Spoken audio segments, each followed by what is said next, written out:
You can't hide. Gonna find you and take it slowly.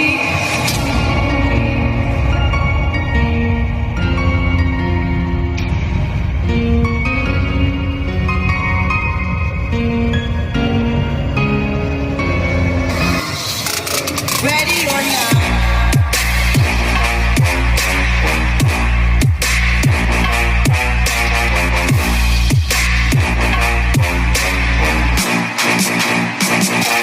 Ready or not.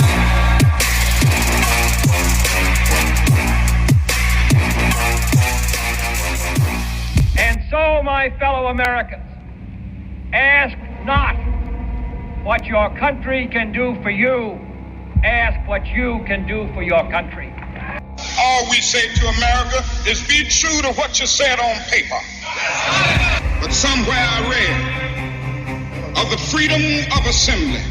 Somewhere I read of the freedom of speech. Somewhere I read of the freedom of press. Somewhere I read that the greatness of America is the right to protest far right.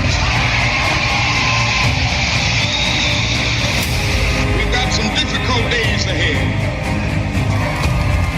And we are going to make our country great again.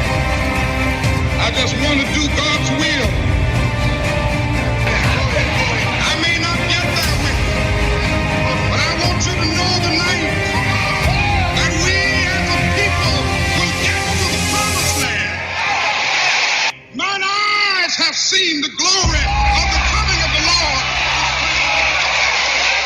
I am talking about genuine peace, the kind of peace that makes life on earth worth living, the kind that enables men and nations to grow and to hope and build a better life for their children. Not merely peace for Americans, but peace for all men and women. Not merely peace in our time, but peace in all time.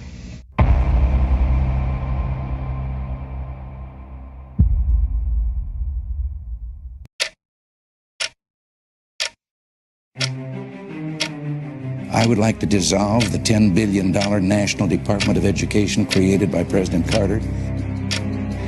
But better education doesn't mean a bigger Department of Education. In fact, that department should be abolished.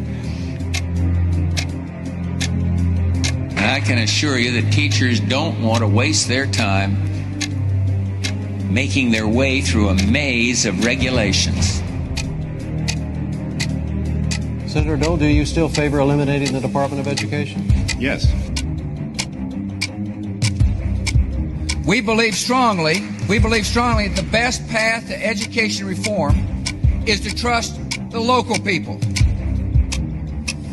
We have to literally erase the board and rethink from the ground up. There's no authority for the federal government to be involved in education. My administration will take all lawful steps to shut down the department. We're going to shut it down and shut it down as quickly as possible.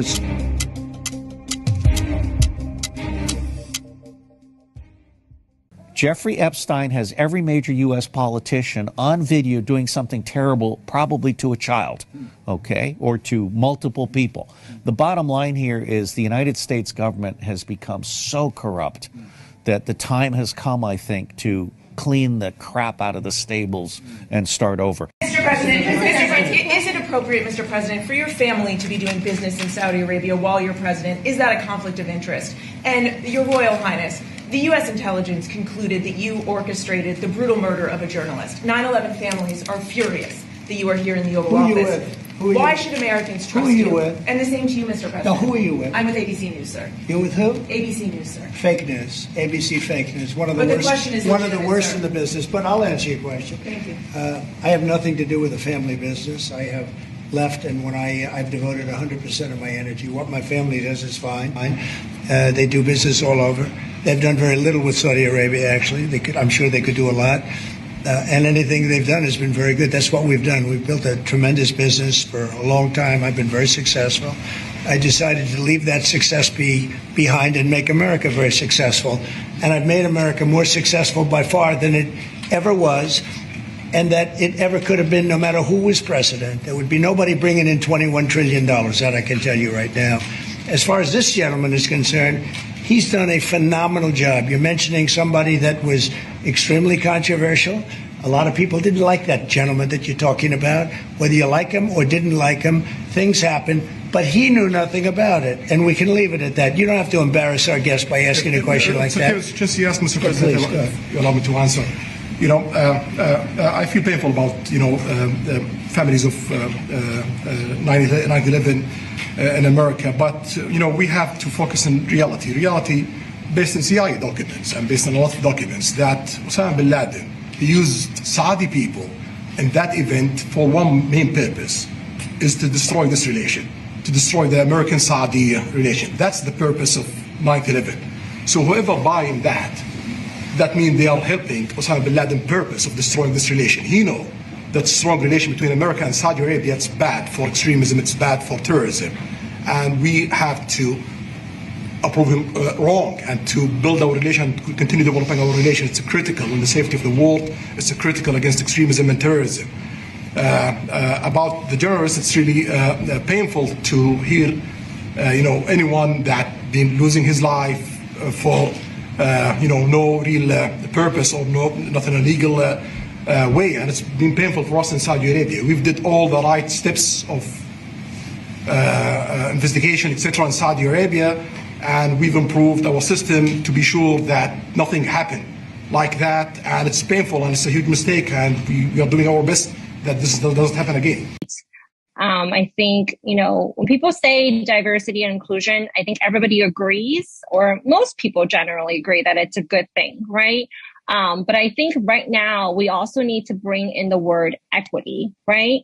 Diversity is when you say that there's, many different types of people with different backgrounds, and they're all, invited to the table. Inclusion is when, we include all of their ideas.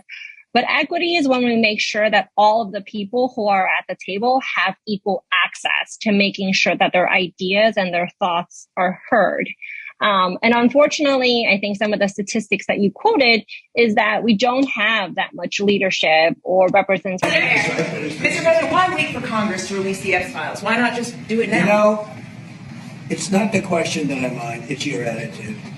I think you are a terrible reporter. It's the way you ask these questions. You start off with a man who's highly respected, asking him a horrible, insubordinate, and just a terrible question. And you could even ask that same exact question nicely. You're all psyched up. Somebody psychs you over at ABC. They're going to psych. You're a terrible person and a terrible reporter. As far as the Epstein files is, I have nothing to do with Jeffrey Epstein. I threw him out of my club many years ago because I thought he was a sick pervert. But I guess I turned out to be right. But you know who does have? Bill Clinton, Larry Summers, who ran Harvard, was with him every single night, every single weekend. They lived together. They went to his island many times. I never did. Andrew Weissman, I hear. All these guys were friends of his. You don't even talk about those people. You just keep going on the Epstein files. And what the Epstein is a Democrat hoax to try and get me not to be able to talk about the $21 trillion that I talked about today. It's a hoax. Now, I just got a little report, and I put it in my pocket, of all the money that he's given to Democrats. He gave me none, zero, no money to me. But he gave money to Democrats. And people are wise to your hoax, and ABC's your company, your crappy company, is one of the perpetrators. And I'll tell you something. I think the license should be taken away from ABC because your news is so fake and it's so wrong. And we have a great commissioner, the chairman, who should look at that, because I think when you come in and when you're 97% negative to Trump, and then Trump wins the election in a landslide, that means obviously your news is not credible, and you're not credible as a reporter. So I've answered your question. You should go and look at the Democrats who received money from Epstein, who spent their time. Larry Summers was was with him all the time. That creep, the fund guy, was with him all the time. What's his name? Who? Reid Hoffman. I don't know Reid Hoffman, but I know he spends a lot of money on the radical left. Reid Hoffman, in my opinion, should be under investigation. He's a sleazebag. And those are the people, but they don't get any press, they don't get any news, and you're not after the radical left because you're a radical left network. But I think the way you ask a question with the anger and the meanness is terrible. You ought to go back and learn how to be a reporter. No more questions from you. Who else has? One man had a dream. A dream his life was meant for more than serving fries. Trump didn't just see Greece. He saw greatness. He didn't just see a fryer.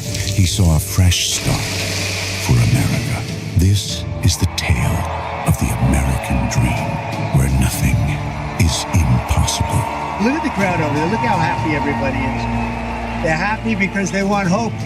They need hope. Two sides of the same man, two chapters of the same story, from the Golden Arches to the Golden Age. It is my honor to introduce to you the 45th and the 47th President of the United States, Donald J. Trump. His list of accomplishments is breathtaking. He's blown up the deep state. He's proven the so-called experts completely wrong. His list of achievements almost endless. Meanwhile, promises made, promises kept. This administration's moving at political light speed. Today, the flurry continues, and his Sharpie's working harder than Biden ever did. I'm asking you, just dream big. We're bringing it back. This will be America's new golden age.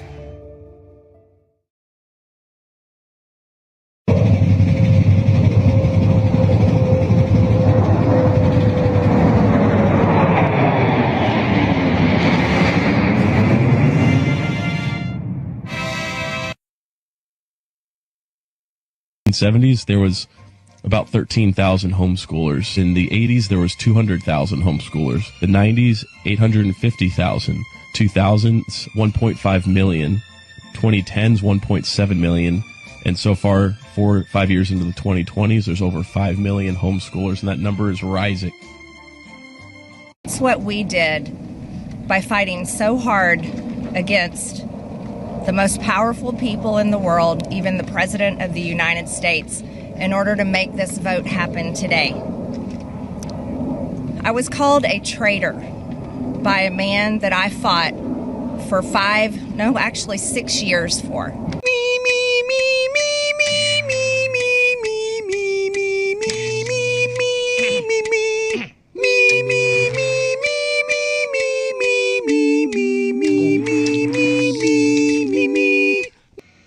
I've never seen anything like that before. And with any luck, I'll never see anything like it again. No! Play it again. Oh, right.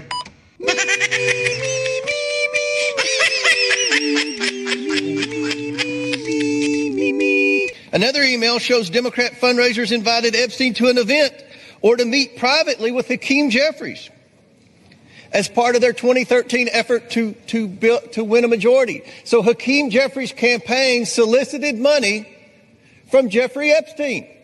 That's what we found in the last document batch. The files underscore why former President Trump must appear for his deposition. We've subpoenaed him. To date, the Democrats have done nothing to help us secure his appearance. I support full transparency. The Oversight Committee will continue to work to get the truth to the American people and to get justice for the victims. That's our goal of this investigation. With that, I yield back. Obama was president of the United States. And read along as well. And while we were once driving through a struggling neighborhood in Chicago, he commented that only black people could live that way. Attorney-client privilege, yes, I will turn it over. You, as my friend Mr. Meadows pointed out, misled this committee even today in a written submission that contradicted your testimony. You have suggested you are going to review that. Are you going to review it in our next break to correct the record, yes or no? Yes. Question, you helped out the president's campaign or were involved in the campaign as a representative, as a spokesman, even in your words today. It was your idea for the campaign dating back to 2011. Is that accurate, yes or no? Yes. Mr. Weisenberg and other individuals, Ms. Rona. Who are those individuals? Are they with the Trump Organization? They and are. Are there other people that we should be meeting with? So, Alan Weisselberg is the chief financial officer. You got to quickly give us as many names as you can, so we can get to them. Yes, ma'am. Is Ms. Rona? What is Ms. Rona's position? Rona Graff is Mr. Trump's executive assistant. And would she be able to corroborate many of the statements that you've made here? Yes, her office is directly next to his, and she's involved in a lot that went on. Yeah, so there you have it. And again, it's tough to watch and follow along, but you kind of get the idea. It's basically, it's being done in real time. And the real question is, why does Jeffrey Epstein even have her number to text her? And why is she so relaxed about having him as one of her contacts that she feels comfortable enough during a congressional hearing to text him right back? Yeah, I was chewing. Now I'm not chewing. And, it really exposes. Think about like what that says in the hierarchy of who's important. I don't want you chewing. Yes, sir. Epstein's clearly paying her. She's clearly paid off. So she's just following her marching orders for her paycheck. Yeah. This is incredible. Feeding questions to Virgin Island delegate Stacey Plaskett. In fact, let's dive into their correspondence over at The Wall. This was compiled very well by the Washington Post. On a morning of a hearing where the House was questioning Michael Cohen, Plaskett was communicating with Jeffrey Epstein. To be clear, this is years and years after he was convicted in 2008 of soliciting a minor. Plaskett was texting with Epstein that morning, the morning of the hearing that was aired on C-SPAN. She texted with Epstein, "He'll talk about his grades." Epstein responded, "What privilege stands behind the non-release of college transcripts?" He then says, "Great outfit. You look great." All caps. Plaskett replied, "Thanks." It goes on.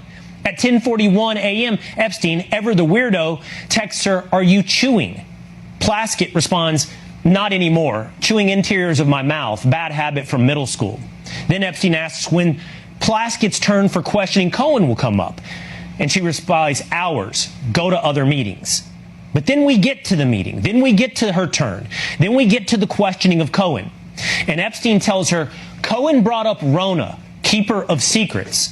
Plaskett doesn't know who Rona is. You don't know who Rona is. And Rona's in all caps. So Plaskett responds at 2:25 p.m., "Rona?" Then she says, "Quick, I'm up next. Is that an acronym?" Then finally Epstein responds, "That's his assistant." Now listen, this is all of how it played out on text exchange. Now I want to show you the video from a C-SPAN airing. These are time-stamped. So is the C-SPAN time-stamping of that congressional hearing. And you'll see Plaskett look down at her phone as these texts come in and change her questioning, including not knowing the last name of Rona, who she ends up asking about to Cohen. Mr. Weisenberg and other individuals, Ms. Rona. Who are those individuals? Is Ms. Rona? What is Ms. Rona's position? Rona Graff is Mr. Trump's executive assistant. And would she be able to corroborate many of the statements that you've made here? Yes, her office is directly next to his, and she's involved in a lot. Time-stamped right there. In that moment, another text from Epstein. What does he tell Plaskett? Good job. Most recently, staff at the Texas federal prison camp housing Epstein associate Ghislaine Maxwell, well, they've been fired for leaking emails between Maxwell and one of her lawyers. Who did they leak them to? Maryland Democrat Jamie Raskin, in which she described the cushy conditions there. This is from the New York Post. The emails from Maxwell, 63, were published by NBC News November 8. The following Monday, Raskin fired off a letter to President Trump claiming that a whistleblower had told Maxwell that he was preparing a commutation application for your administration to review, undoubtedly coming to you for direct consideration. You see, the great irony here is that as Democrats try to draw a connection between Epstein and Donald Trump, they keep linking themselves to Epstein instead. And while another reality reveals itself, Epstein had quite the resentment, of course, toward President Trump. The dog that hasn't barked is Trump. What do you think he's referring to? Well, I think Jeffrey Epstein is referring to the fact that he believes that Donald Trump talked to Michael Ryder, who was the Palm Beach police chief in 2004 and began the first investigation into Jeffrey Epstein. I suspect that Jeffrey Epstein, in his conversation or email with Maxwell, was saying he was 75% there, believing that Trump might have been the whistleblower at the time. Trump might have been the whistleblower, leading to this obsession Epstein had with Trump. My next guest says, with all the questions surrounding Epstein, one thing is clear: he resented Trump. Fox News. Thrilled to be here with the men and the women who are really the heart and soul of one of the greatest, most admired, and most successful companies in the history of the world, frankly. The one and only McDonald's. I've gone there a couple of times. And I'm honored to stand before you as the very first former McDonald's fry cook ever to become president of the United States. And I actually was there for about 30 minutes, and that was 30 minutes longer than Kamala was there. Despite her job at McDonald's, that didn't work out too well. And the person at McDonald's that informed us off the record that she never worked there, whoever you are, we appreciate that. That was very nice. It's been 2 weeks since we won the election. We've been pretty busy. Projects the Democratic Socialist Zohran Mamdani. Too often, this is a time of just celebration as opposed to preparation. We want to make it both. A lot of these things are new, but one of them is pretty old: fundraising. But why are we fundraising? Well, we have less than 50 days until we take office, and we have a lot to do. We have to vet the 50,000 resumes we've received. Thank you. We have to keep paying our incredible team. Thank you. And we have to plan not just our inauguration, but our policy implementation. Now, unlike the campaign, transitions do not get public matching funds from the city. So that 8-to-1 match, gone. It's up to us to raise the money. Usually campaigns take that as an opportunity to rely on wealthy donors, but that's not us.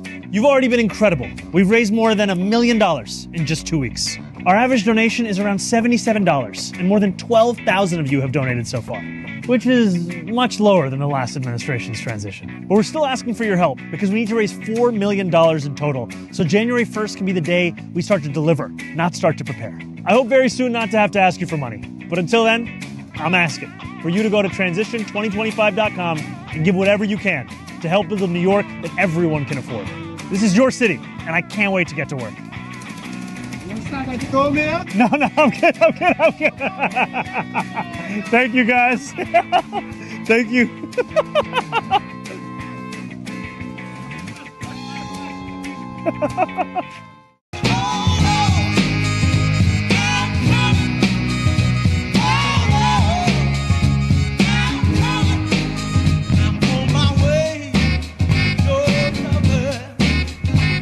But the biggest thing to me, because I know what it means in jobs, is the fact that we're at over $17 trillion, Scott, and we expect to be around $21 trillion in 1 year.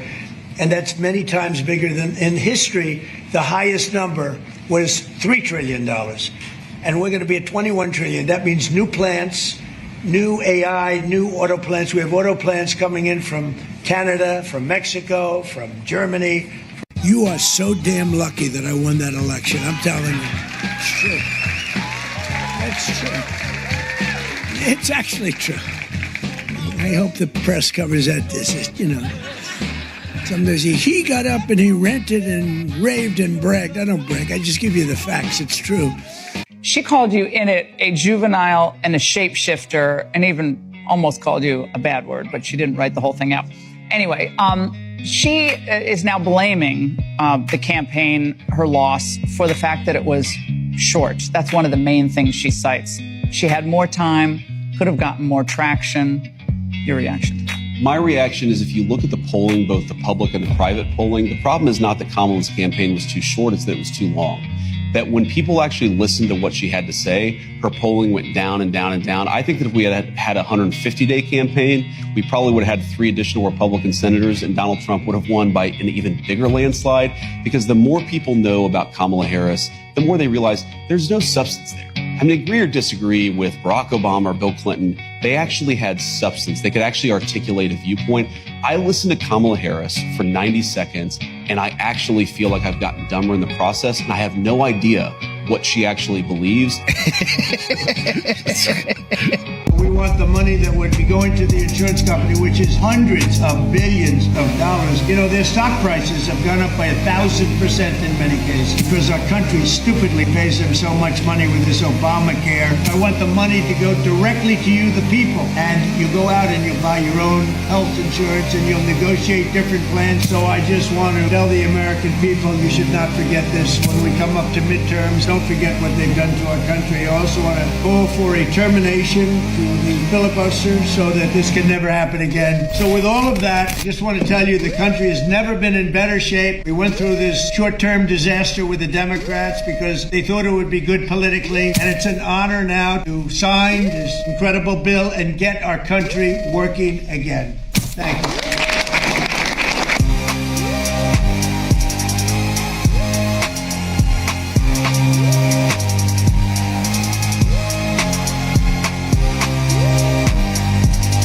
The media is lying when they say that this is regime change. This is not regime change, okay? There was a duly elected president. Her name is Maria Machado. She's a duly elected president about 2 years ago. And when she won their election, Maduro's made it, he said, nope, ain't gonna happen. And he took the country over. So he basically, and she's been on the run, hiding out in the jungles of Venezuela. She's the one that just won the Nobel Peace Prize, right? So this is not regime change. The President of the United States is not about regime change. He's about making sure that put enough pressure on Maduro, right, who is not an elected guy. He took it over. He took it over violently and he took it over illegally. And Maria Machado's election was recognized by the United Nations as well as many other countries, to include our own, as the duly elected person. So it's not regime change. And that's what the media will say. The media has tried to, bolster a narrative that is false. It's a false narrative. How are you, Charlie? Yes. Big fan, by the way. Absolutely love you. I agree with mostly everything you say except for one thing. I don't agree with your overwhelming support for Israel, and I have a Christian argument for you about it. My issue with it is that Israel helps funds Turkey, military, sells them missiles that end up killing Armenian citizens. How do you justify that as a Jewish nation is helping another country eliminate a Christian race? So I don't support that, but we have a deeper problem with Turkey beyond Israel. Turkey's part of NATO. Yes. So we give them money. Yes. So it's not an Israel problem, that's an America problem, right? I agree. So if your argument is against, which I'm no fan of Turkey, and I acknowledge the Armenian genocide for the record, yes, which a lot of people get mad about, but I would put Israel aside to that for a second, because the arms they're selling are repurposed American arms usually. Mm-hmm. I don't know why Turkey should be part of NATO. I think Turkey should be kicked out of NATO for what they did to the Armenians, and they don't offer anything to America. They don't. Nothing. And Erdogan is a very, very bad guy who's becoming an Islamic dictator of a failing country. Mm-hmm. So I think it's an American problem. So I would put Israel aside on that. These Trump-Epstein emails are really, really bad. Dude, we've had these emails for more than 4 years. They're the emails from Virginia Giuffre. They've been public for like half a decade now. Like, this isn't new information. We've had this shit, like I said, for almost 5 years. And the thing is, Virginia Giuffre has actually testified that Trump didn't do anything. And then all the Democrats did with these emails was redact certain parts to make it seem spicy. Dude, like this is not new shit. Like, that's the wild thing. The Democrats are pretending like this is some bombshell that nobody's ever seen. We've seen it. Everybody has seen these emails for years. They've also heard the testimony of Virginia Giuffre. They've read the letters from Virginia Giuffre. They've read her book where she says all of this. And none of it implicates Donald Trump in any way. Like, they actually were able to release something that everybody's had for years, and then the Democrats are running around, and you liberal content creators are running around pretending that this is something new. Like, all you did was redact things to make it sound like something bad happened. That's fucking weak sauce, man. When I challenged him by mentioning the trillions of dollars the United States has spent on, yes, supporting Israel, through, military aid, but also other things like bribing Egypt to play nice with Israel. I know something else about the Egyptian flights. This time, another mommy sleuth. I learned that oddly, Duncan Aviation, where that plane was transponding from, the FBO in Provo sourced rental cars for these quote unquote Egyptians when they landed a couple of days before this operation. And I didn't just learn that. I actually have the license plates number for 4 of the vehicles that they rented. Okay. They are elected officials, and in a democracy, you have to act on behalf of the people, and you have to act in their best interest. But that's not happening anymore. It really isn't. They serve all kinds of interests, especially in the last 3 years. They were, pretty much serving the interest of pharmaceutical companies, coming up with this, ridiculous mRNA shot, calling it vaccine. And they had no regard and no concern for the safety of the people they were injecting with that stuff for by the millions and billions.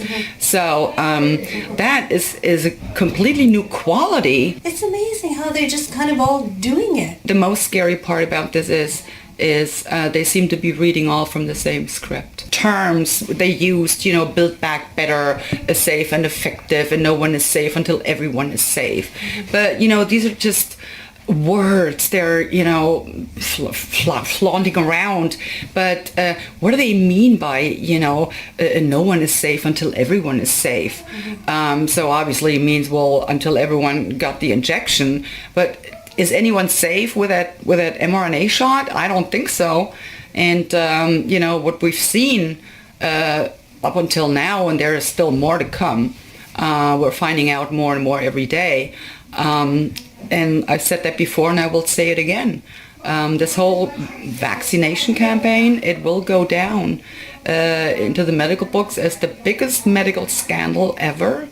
And yes, it will be known as the biggest crime to ever have been committed on mankind.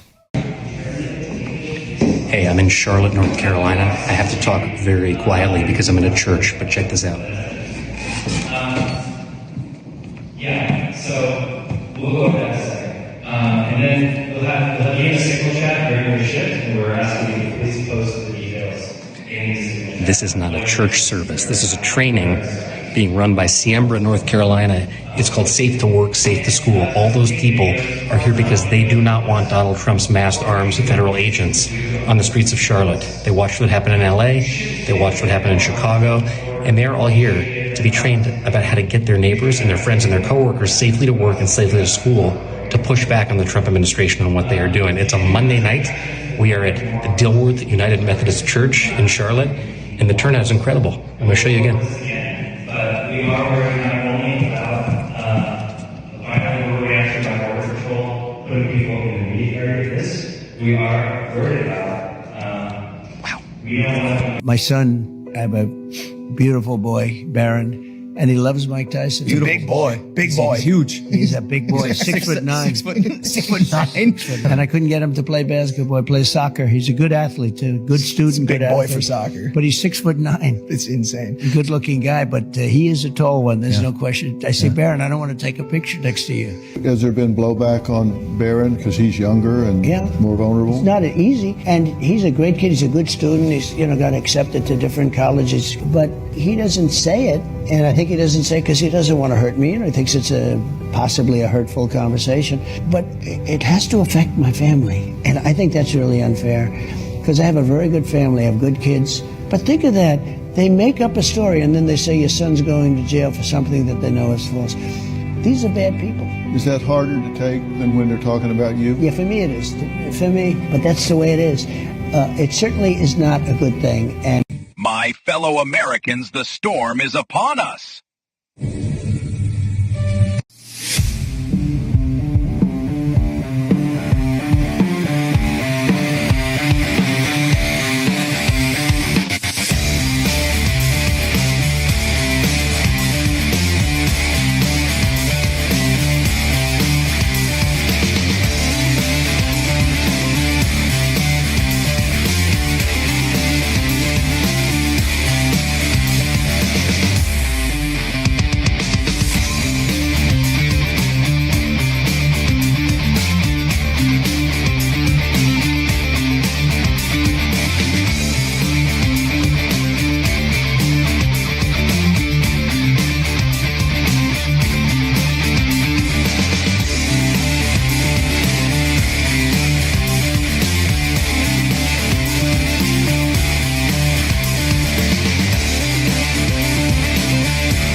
Good evening, Patriots, and welcome to Patriot News Broadcasting. Good evening. Good to see you all. It's Tuesday, and it just has not stopped raining all day. We actually had some pretty wild storms last night. I kind of thought that was what was knocking websites out last night at first, because I was up and things quit working. How you guys all doing? You holding up? I know we are all tired, hungry, probably haven't eaten in days.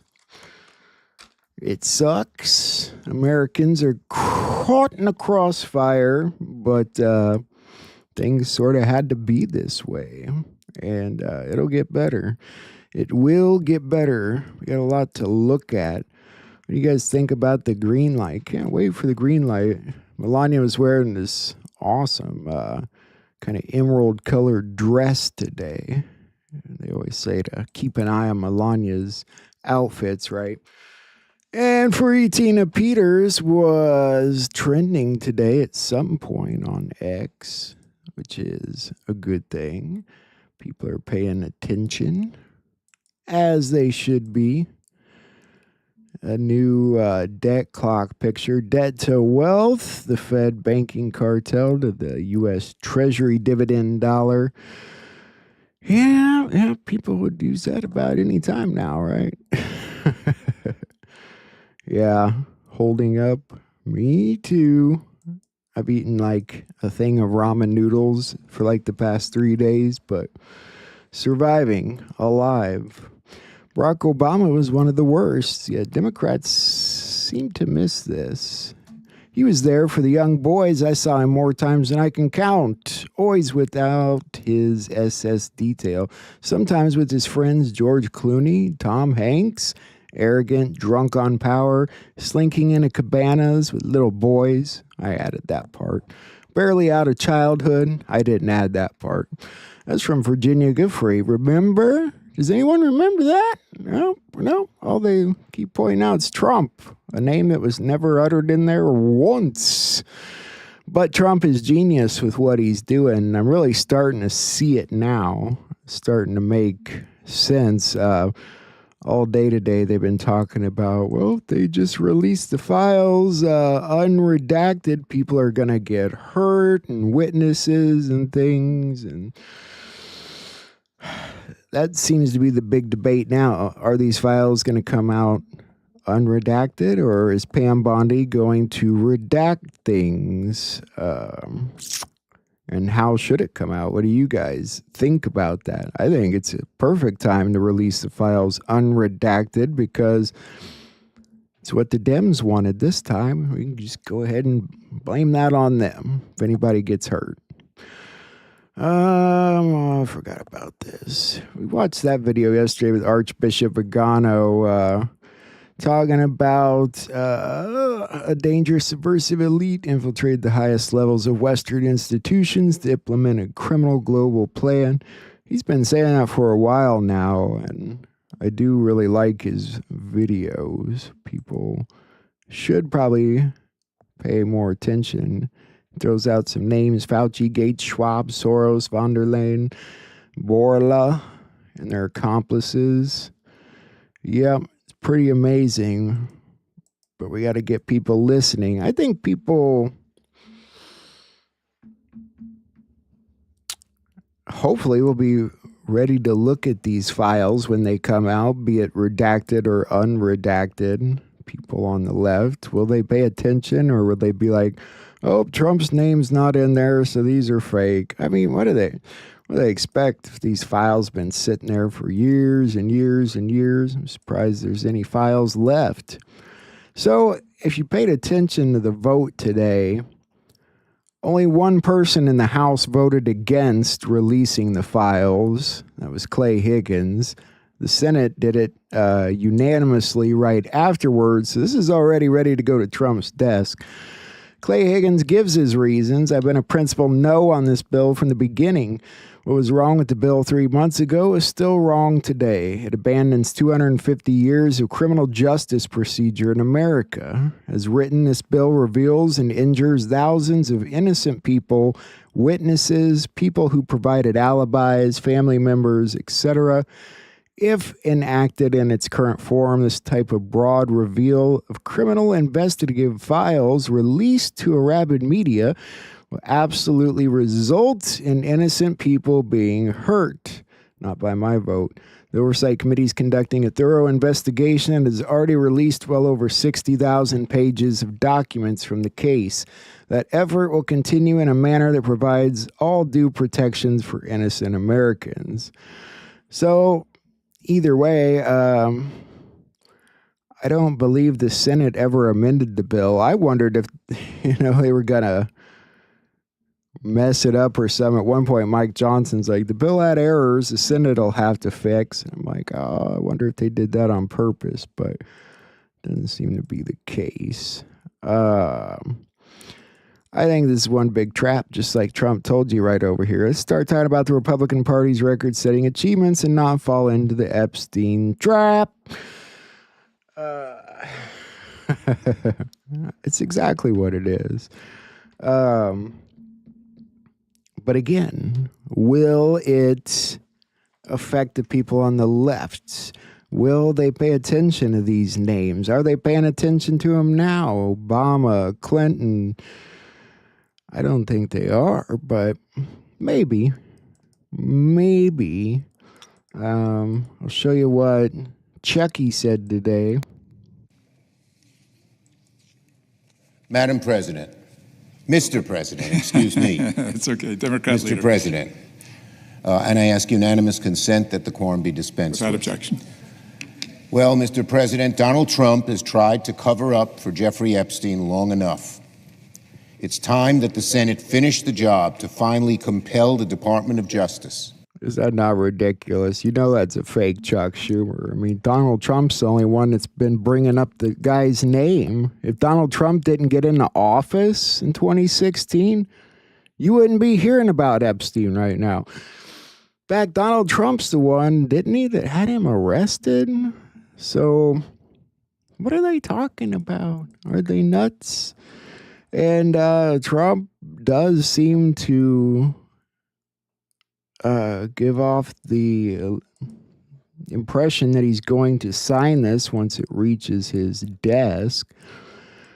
Marjorie Taylor Greene, of course, had a lot to say about it today. And I found this interesting from MJ Truth.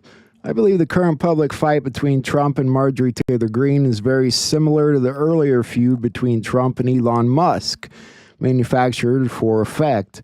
Sometimes you can just feel when something feels inorganic. I gotta admit, I didn't quite get that feeling about Marjorie Taylor Greene. I felt like the Kirk thing was fake from the beginning, the Musk thing was fake from the beginning, but Marjorie, I don't know. I kind of get the idea that she's being legit, but I don't know. That's when she's talking. When she's not talking, she does seem to be kind of irritated listening to these other guys talk. Or the laws. Look, this is one of the most horrific and disgusting corruption scandals in our country's history. You had Jeffrey Epstein, who literally set up an island of rape. But I don't know. Honestly, everything she's saying is completely wrong. She's up there talking about getting threats and a whole lot of other stuff. It's just not accurate. Never mind the Epstein stuff. The files gives Attorney General Pam Bondi the authority to withhold or redact any material that could endanger national security or interfere with an active investigation. And of course, people like Epstein's brother says, oh, they're just going to pull all their names out of there. Like, these files have been there forever. Nobody clearly pulled Clinton's name out. So I don't know. I don't know what they're doing with them. On a positive note, the House decided to move ahead with a censure of Democrat Stacey Plaskett after the stuff to do with her Epstein-related texts that you saw in the intro are now coming to light. A couple people moved to censor her. The gentleman is recognized. Mr. Speaker, my House Resolution 888, censoring and condemning Delegate Stacey Plaskett and removing her from the House Permanent Select Committee on Intelligence for conduct that reflects the discredibility on the House of Representatives for colluding with convicted felon and offender Jeffrey Epstein during a congressional hearing. Whereas Stacey Plaskett, the delegate representing the United States Virgin Islands in the House of Representatives, inappropriately coordinated in real time with convicted sex offender Jeffrey Epstein in a congressional hearing in February of 2019. Yeah, I think they're all going to go down. And the chair would remind all members to please avoid engaging in personalities to direct all comments to the chair. The gentleman from Louisiana is recognized. I thank my colleague, Mr. Norman from South Carolina, and I thank my colleague, Mr. Raskin, for the salient points that he has brought to this debate. I also defended George Santos on this floor and opposed the means by which he was expelled. I think it was beyond the pale, and this is a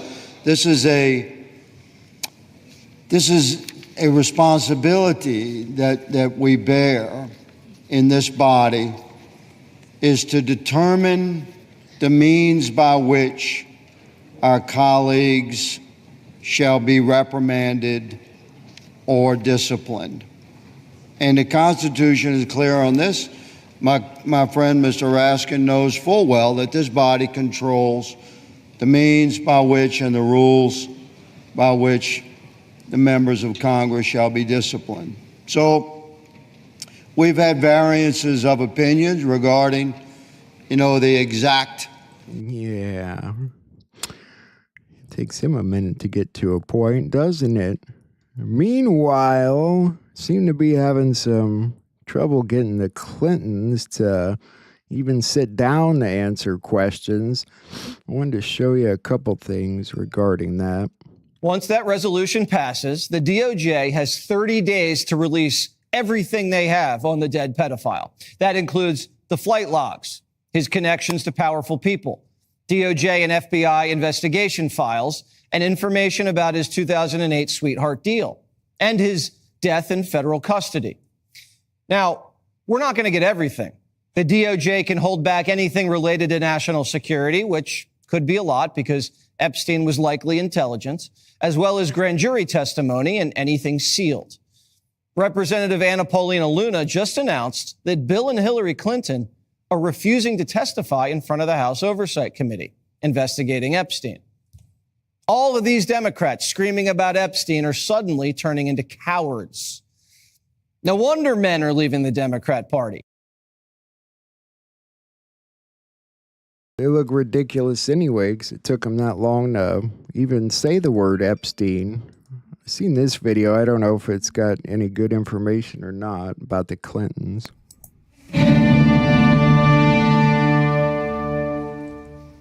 James Kaufman, World News Report today. The Clintons refused to appear before House Oversight Committee for Epstein depositions. Representative Anna Paulina Luna, Republican Florida, revealed Monday that Bill and Hillary Clinton are reportedly refusing to appear before the House Oversight Committee for their scheduled depositions regarding their association with Jeffrey Epstein. The Clintons were among several high-profile political figures, including former U.S. Attorney General and ex-FBI directors, subpoenaed in August 2025 as part of an... Do you hear any Democrats saying anything about that? I mean, I know Bill Clinton's not the president anymore, but do you hear any of them saying the Clintons won't even sit down? No, they don't acknowledge these things. I did just get confirmation that Juan will be on the show tomorrow evening. There's that good news. Larry Summers is stepping back from his public commitments amid the scandal. Elizabeth Warren was calling for him to do that yesterday. He's your former Harvard president. He's going to step back in an effort to rebuild trust after documents showed he asked Epstein for advice on pursuing an affair with a female mentee. I guess at least he's honest about it. I don't know what to say about that. Today, House lawmakers planning to vote on legislation forcing the Justice Department to release files related to the criminal investigation of convicted sex offender Jeffrey Epstein. President Trump now says he would sign a bill to release the FBI files, despite spending months trying to prevent it. Republican Thomas Massie and Democrat Ro Khanna have been pushing for transparency from the start, building an unlikely... Why do they keep saying that? He's been trying to stop him from being released for months. So ridiculous. The news today is irritating. Zelensky went to Turkey to re-engage, I guess to beg them to get us to come back to peace talks with them. I don't know where this is coming from suddenly, or why he didn't just call the president himself and ask. Further, Zelensky said that he will visit Turkey on Wednesday in an attempt to revive talks with Russia on ending the conflict. Zelensky will meet his Turkish counterpart Recep Tayyip Erdogan in Ankara, where his main goal is for the Americans to re-engage in peace efforts. U.S. Special Envoy Steve Witkoff will also visit Turkey on Wednesday to participate in planned talks on the Ukraine crisis. Oh, they got Steve Witkoff to go too. Well, see, that makes it a little better here.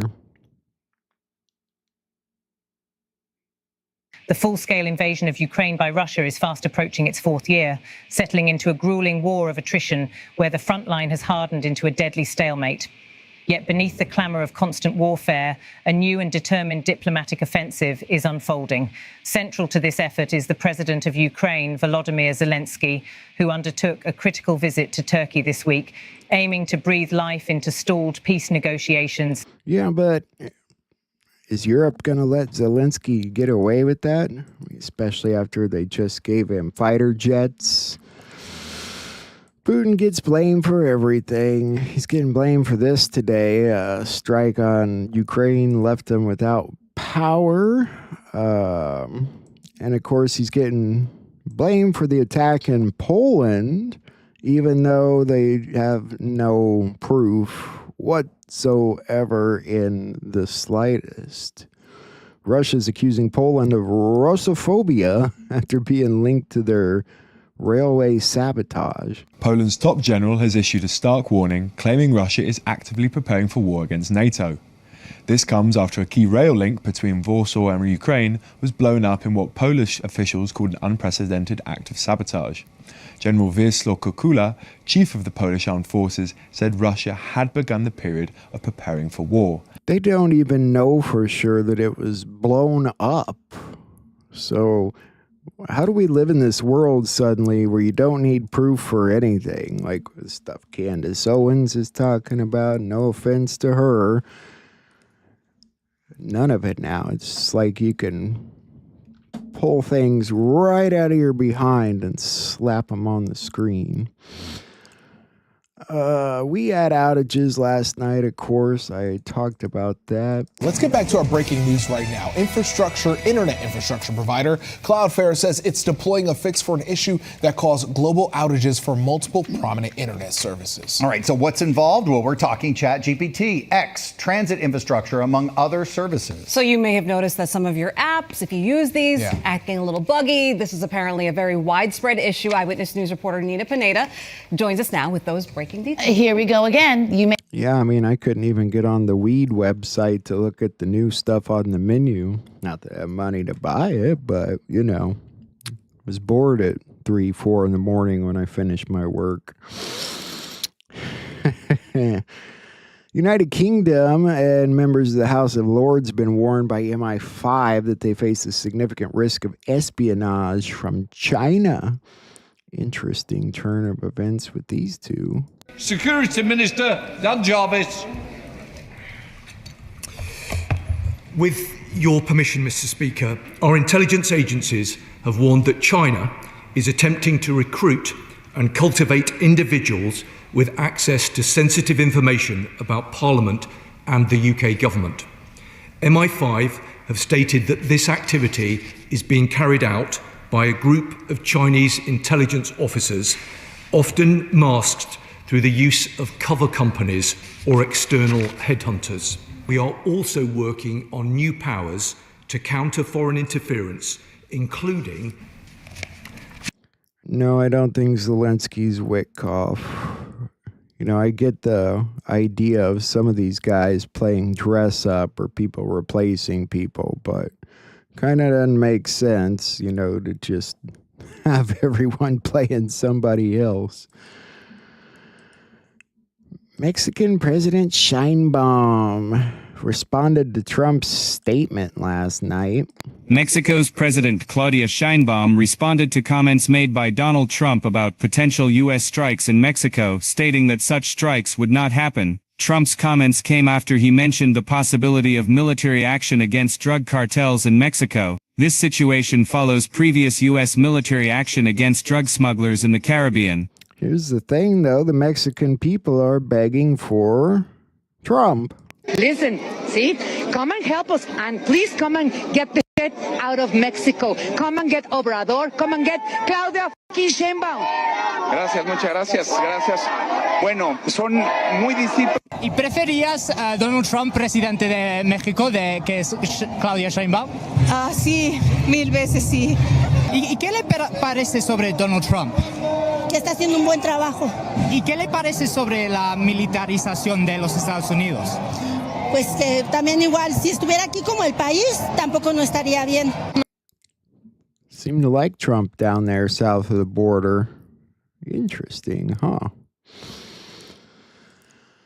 Texas Governor Abbott designated the Muslim Brotherhood a foreign terrorist organization and transnational criminal organization, and not just them.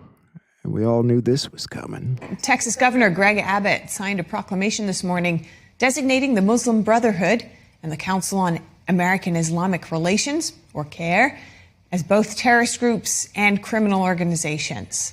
This means members conducting activities are now subject to higher penalties under Texas law. According to CBS Austin, it also restricts them from purchasing Texas land and grants the state the authority to begin legal action to shut the groups down. The proclamation describes the connection between the groups and the aims promoted by the founder of the Muslim Brotherhood. It says they are to create a Muslim state, to rule the world under the religion, and to smash those considered non-believers. It was always about going after the Muslim Brotherhood. They're so much bigger than people think. And in Charlotte, things are going quite well also. 130 arrests already. Federal agents' illegal immigration crackdown operation is seeing major success in Charlotte, North Carolina. Now, we knew this early on. It started this weekend, and already they were making multiple arrests of the worst of the illegal aliens who are in this country. The Department of Homeland Security says in just the first few days it has already arrested 207 illegal aliens, which include known gang members and people who've committed crimes such as what the hell is that? Is that an illegal alien? It looks like a tranny. Assault and weapons possession. Despite getting those dangers off the streets, though, protesters are taunting federal agents. Man, woman. Man, woman. What do you guys think? I can't fucking tell these days. As they do often. Shit. Woo!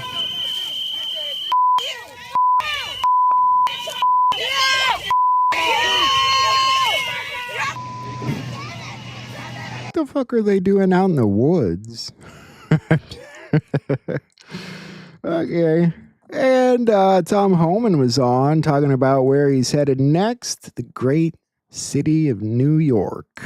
But New York City, I plan on being in New York City in the near future. We're going to do operations in New York City. We know in New York City, me and Mayor Adams at one point had an agreement to let ICE into Rikers Island so we can arrest the public safety threats and the safety and security of that facility.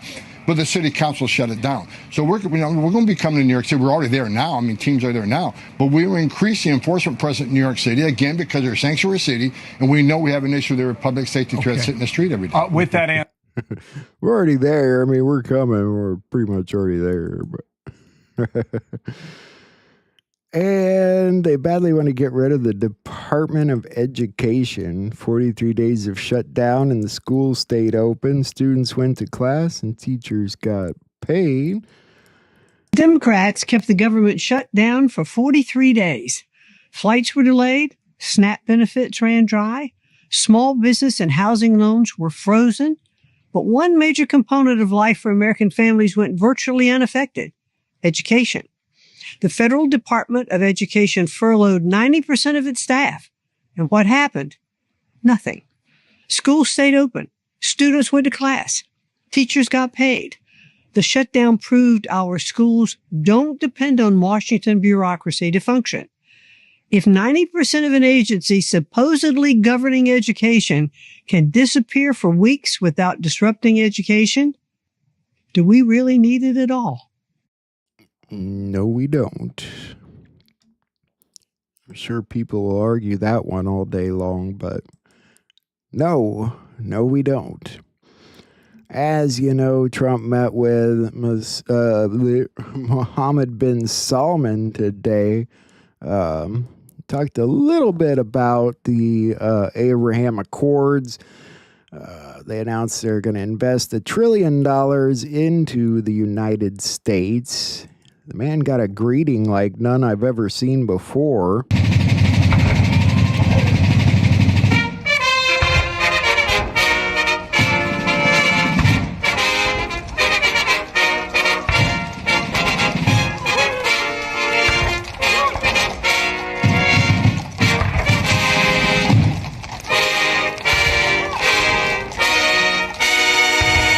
Benjamin Netanyahu's probably like, I didn't get horses. Here's what they said about the Abraham Accords. Steve, 1 second. Go ahead. Have you reached an agreement on a U.S.-Saudi defense treaty today? And are you going to bring up the Abraham Accords in your discussion? I already brought them up.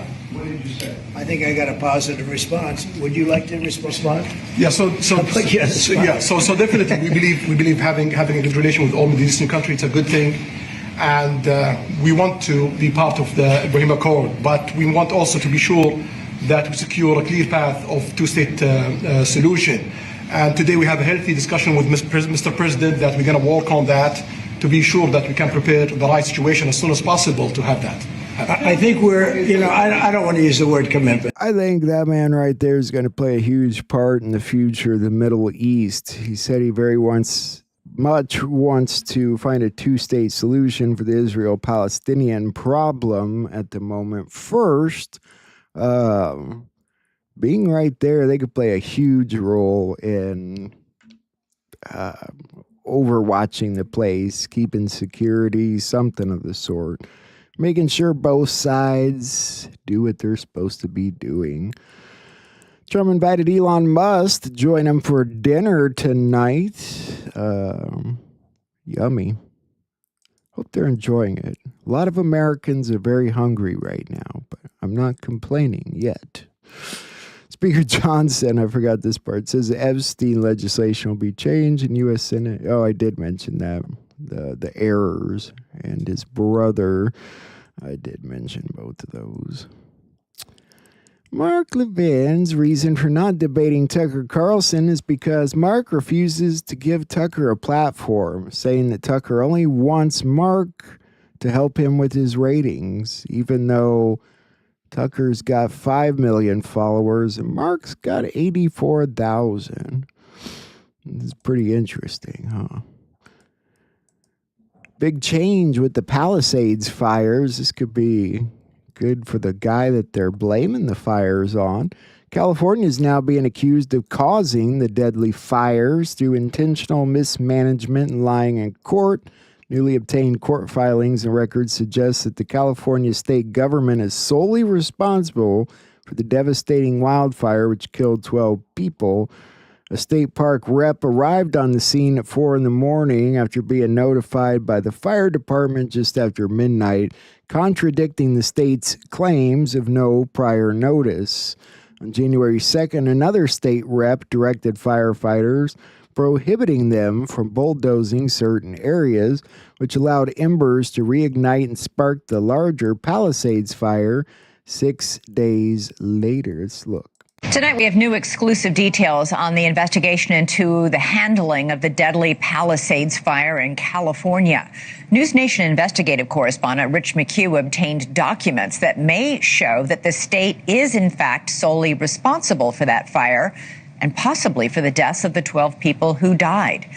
Last week, our exclusive reporting found that a state representative was present near the burn scar, which had all the embers deep underground of a fire that had not been completely turned out. Well, it eventually turned into the Palisades fire. And apparently, according to our reporting, a state representative was on the scene ordering firefighters around, telling them where they could and could not go. Well, tonight, we not only have confirmation that a state representative was there, but we now know exactly when they arrived and why. News Nation's Rich McHugh joins us now with this exclusive. Rich, tell us what more you've managed to uncover. Hi, Elizabeth. Well, it's really shocking, and ultimately it comes down to two really big questions. Number one, did state mismanagement ultimately cause the Palisades fire? And did they lie about it in court, lie about all of it in court? And these new documents that we've obtained suggest that that's absolutely what happened. Now, this all began in the early morning hours of January 1 when an alleged arsonist started the Lockman fire. And we know underground embers reignited 6 days later, starting a second, more devastating fire. That was the Palisades fire. In response to a lawsuit from over 3,000 Palisades residents alleging the state failed to monitor embers from that initial fire, Governor Newsom's office told News Nation the state didn't start this fire. That was an arsonist, and the state wasn't responsible for responding to or monitoring this fire. Now, in new court filings, the state goes further and says the Palisades victims cannot allege the state that the state had notice of the Lockman fire because it never had notice. State records show a call at 12:27 a.m. on January 1, but with the rest of the incident report redacted, completely blacked out basically, including their response to that call. But a Los Angeles Fire Department record tells us all the details. And the LAFD's records show not only did the LAFD notify the state just after midnight, the state sent a park representative at 1:46 in the morning on January 1, and that state park representative arrived on scene at 4 a.m. on January 1. Now, that Los Angeles Fire Department incident report shows what the state will not, that the Los Angeles Fire Department contacted the state after midnight on January 1, and a state park rep arrived on scene by 4 a.m. If the state had no responsibility for this land, why are they sending a state park rep? The state is playing hide the ball. They're not being transparent with the public. Tell us that you sent a state park rep. Tell us what that state park rep did. Tell us on the next day, January. So it sounds like they still got, the fire starter. They're just holding the state responsible because they sent people out there to check on it and apparently did nothing. President Trump is committed to getting money back to families, according to Treasury Secretary Scott Bessent. I don't really have a story on that. I just thought I'd point that out. They keep saying that. This story's been dancing around. BBC could be responsible for 2 million excess deaths in Europe due to censoring the dangers of COVID vaccines. This is from 2 years ago, but it shows you. It's something they've been talking about. It's news, but yet it's not really news. Mike Flynn shared this, the $50 million reward for Nicolas Maduro. Venezuela's deployed some troops to their borders, which has sort of upset the balance in South America. Tensions erupt as Venezuela deploys troops. Venezuela has deployed troops amid rising tensions along its borders with neighboring countries. This military movement has sparked concerns about regional stability and security risks. Neighboring nations are closely monitoring the situation, preparing for possible diplomatic responses. The deployment highlights ongoing political and social challenges within Venezuela and its external relations. Stay updated with the latest. I've seen this too. I thought was kind of interesting. The Trump administration is reviving deactivated U.S. military bases in Latin America amid escalating tensions with Venezuela. We have the greatest military anywhere in the world. We make the greatest military equipment anywhere in the world.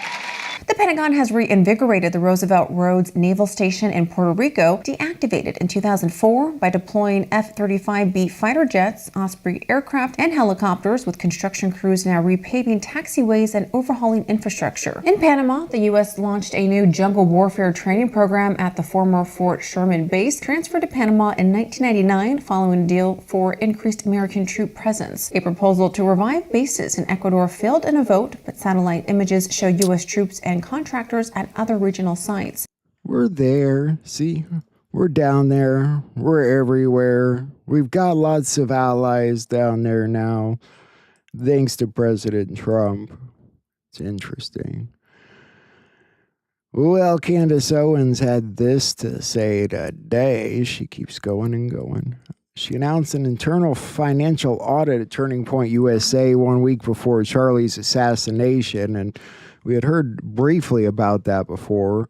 Wolves in Finance, a CPA who does forensic financial analysis, shows instances of missing filings and unethical practices, potentially involving millions of dollars in missing money.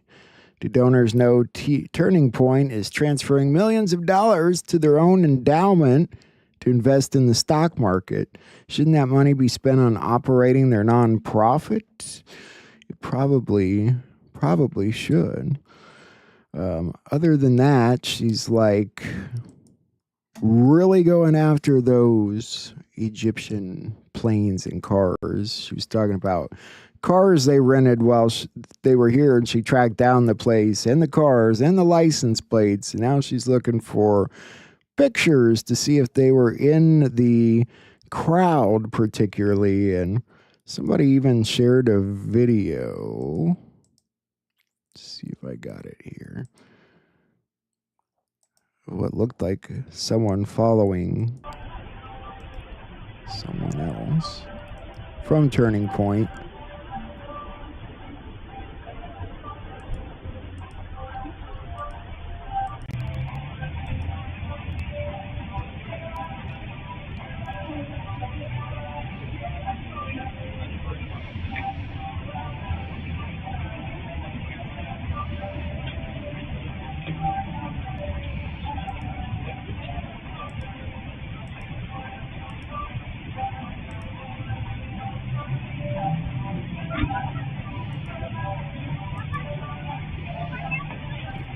Okay, so that's Tyler Robinson's car in the back.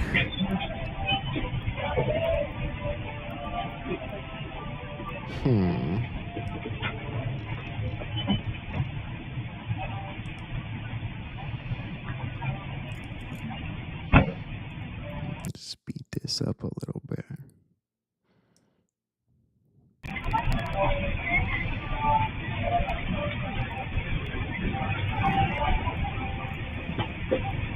Kinda, yeah.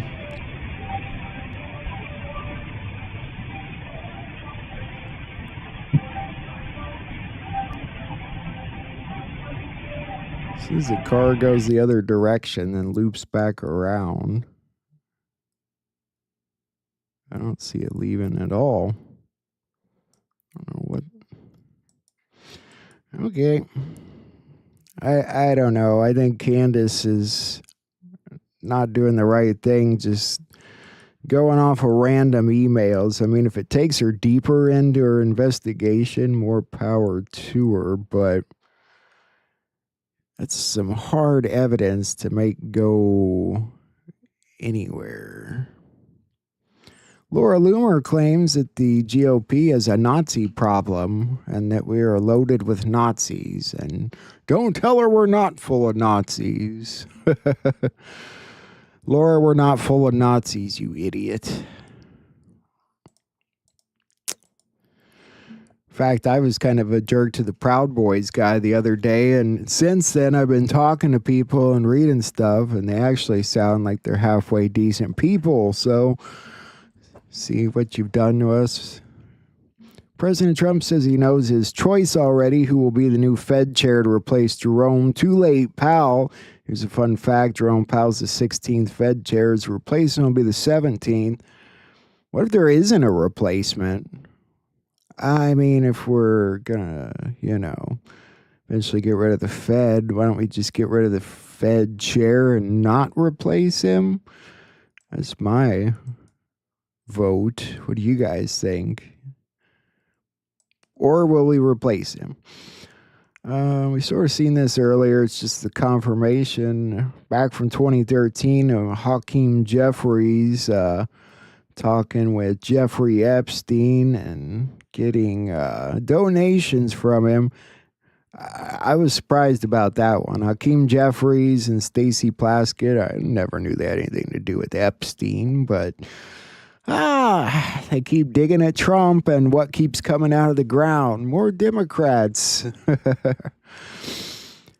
The NTSB has finally decided the cause of the crash into the Francis Scott Key Bridge last year. Well, today, the NTSB is sharing new details about the Francis Scott Key Bridge collapse in Baltimore last year. This crash killed 6 men who were working on the bridge. Christian Cordero has the latest from Washington.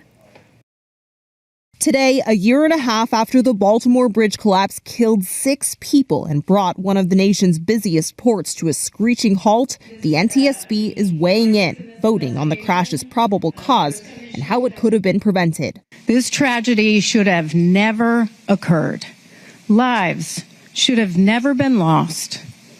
As with all accidents that we investigate, this was preventable. Container ship Dali was leaving the port of Baltimore overnight on March 26, 2024. Investigators previously found a loose cable that could have caused the ship to lose power, putting it on a collision course with the Francis Scott Key Bridge. It was the last in a series of power outages the Dali experienced, NTSB documents show. The ship also lost power while docked in Baltimore, drawing calls for accountability. Locating a single wire that is loose among thousands of wires is like looking for a loose bolt in the Eiffel Tower.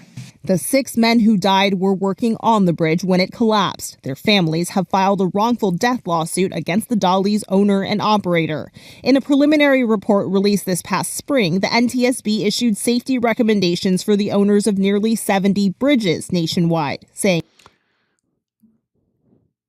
I said that I talked to people about the Proud Boys and did some reading about the Proud Boys. And I said that they seem like decent people according to what people say. I don't know much about it. I mean, when I heard about it, I freaked out at first because it made me think back to all the people wandering around with the masks on and, didn't Trump speak out for him when, not like a big to-do, they were calling them Nazis. They really had no proof. And I don't know what to make of them. Don't care.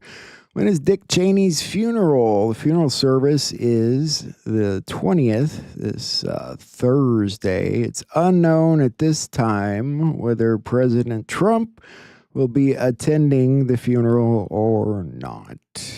It's in the Washington National Cathedral in the nation's capital. I don't know. Interesting. Federal courts have blocked Texas from using the new congressional maps for the 2026 elections that they reorganized. We are continuing to follow breaking news out of a federal court here in Texas, which states the newly drawn congressional maps cannot be used in next year's midterms. Thanks for joining us here at 4 o'clock. I'm Lisa Hernandez. That panel of judges saying the maps, which aim to give Republicans 5 more seats in Congress, are racially gerrymandered. KPRC2's Bryce Newberry live for us in the newsroom to explain the ruling and what comes next. Bryce? So, Lisa, 3 of the districts impacted are here in the Houston area, House Districts 18, 9, and 29. And these are the maps that you'll remember caused Texas House Democrats to leave the state earlier this year, delaying a vote ultimately in the legislature. But this afternoon, a judge appointed by President Donald Trump wrote in that 160-page ruling blocking these maps that there's substantial evidence showing Texas racially gerrymandered them. So these redrawn boundaries meant voters may have to vote in a different district than the past. Weren't they already racially gerrymandered? Wasn't the goal to un-gerrymander them? Did Texas kind of overreach in their un-gerrymandering? I don't know, but I suppose they've got a fight ahead of them on that one. This story just keeps getting more and more interesting. The Palestinians that, landed in South Africa the other day, the word now seems to be that Israelis are secretly flying people out of Gaza to, just dump them anywhere else but there, basically. When a charter jet coming from Nairobi touched down in Johannesburg, South African officials expected a routine arrival. Instead, they found 153 Palestinians from Gaza who couldn't explain why their passports had no exit stamps, who had no accommodation arranged, and who had been sitting on the plane for almost 12 hours. No one in the South African government had been told they were coming, and the organisation that arranged the flight seems to barely exist beyond a website created less than a year ago. So, what's going on? Well, what we do know, based on a recently published Haaretz expose, is that a Tomer Lint is behind the organisation working to facilitate the flights. He's an Israeli-Estonian national with a trail of companies registered in the UK and Dubai, some inactive, some listing disconnected numbers, and none with a clear operational footprint. When contacted, Lint didn't deny arranging the flights, but he refused to say who is funding the operation or what his role actually is. Oh, I'm sure that's Israel. They're kind of doing it nicely, like, we'll help you get out of here and go somewhere that's not been leveled to the ground, but then they just kind of drop them off at the airport and run away. Yeah, gerrymandering sounds a bit like something you shouldn't do to a Jerry.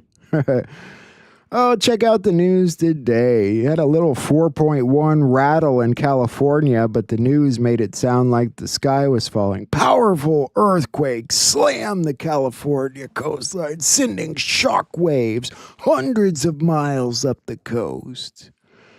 It was a fucking 4.1. It rattled a little bit, Right now, a 4.1 magnitude earthquake struck in San Luis Obispo. This hit about 9:54 this morning, just west of Templeton. It was originally reported as a 4.4 magnitude quake before it was downgraded. The U.S. Geological Survey said the earthquake had a depth of 3.5 and it produced moderate shaking in the area. Moderate shaking? No, that couldn't be the same earthquake. This one was powerful. It slammed the coastline.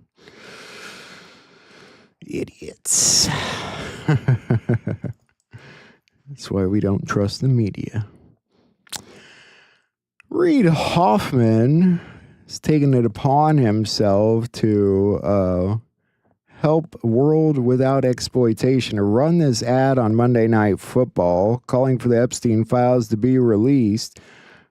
Pretty sure he was a creeper, last I heard.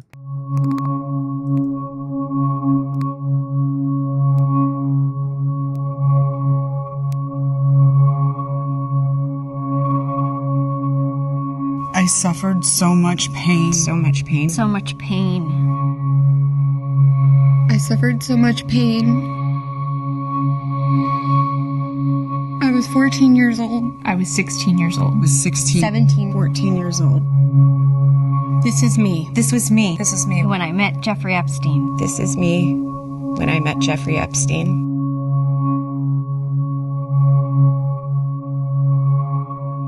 there are about 1,000 of us.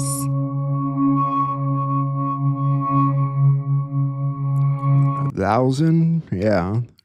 You're just the ones that survived, luckily. I'm sure the ocean is littered with bodies from what some people say. It's about time to get it done. What do you guys think? Are they going to... So it comes to President Trump's desk. That'll happen quickly. He says he'll sign it.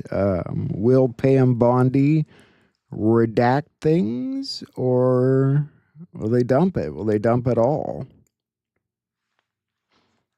Either or could happen. I don't know what would be in there that would be bad for national security, at least for our national security. On top of a good day of Saudi Arabia announcing $1 trillion investment, the CEO of Toyota just went full MAGA. His company revealed a $1 billion investment in USA manufacturing. Akio Toyoda was spotted wearing a Trump Vance shirt and a MAGA hat. Pretty cool, huh? Lots of investments. This former bioweapons contractor is talking about how he weaponized ticks to create a poor man's nuke. Oh, it's not the first time we've heard that, but she's pretty specific about it. A former Fort Detrick contractor, she said programs existed to mass produce ticks, fleas, and mosquitoes loaded with deadly diseases like plague, rabies, and Venezuelan equine encephalitis. Disgusting. My ignorance, what is the disease you described, the other one? Rickettsia? So it's a rickettsia. It is the same organism that causes Rocky Mountain spotted fever, and that's the most deadly tick-borne disease in the United States.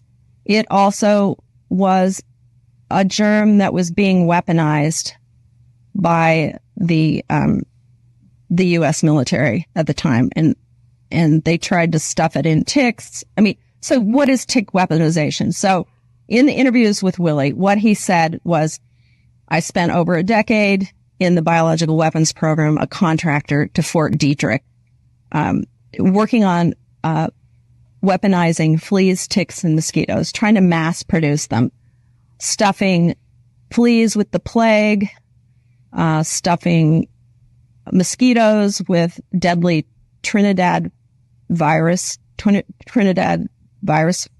then stuffing ticks with either deadly or incapacitating diseases like relapsing fever, Venezuelan equine encephalitis, rabies, leptospirosis, which is another spirochete. So it's just like Dr. Strangelove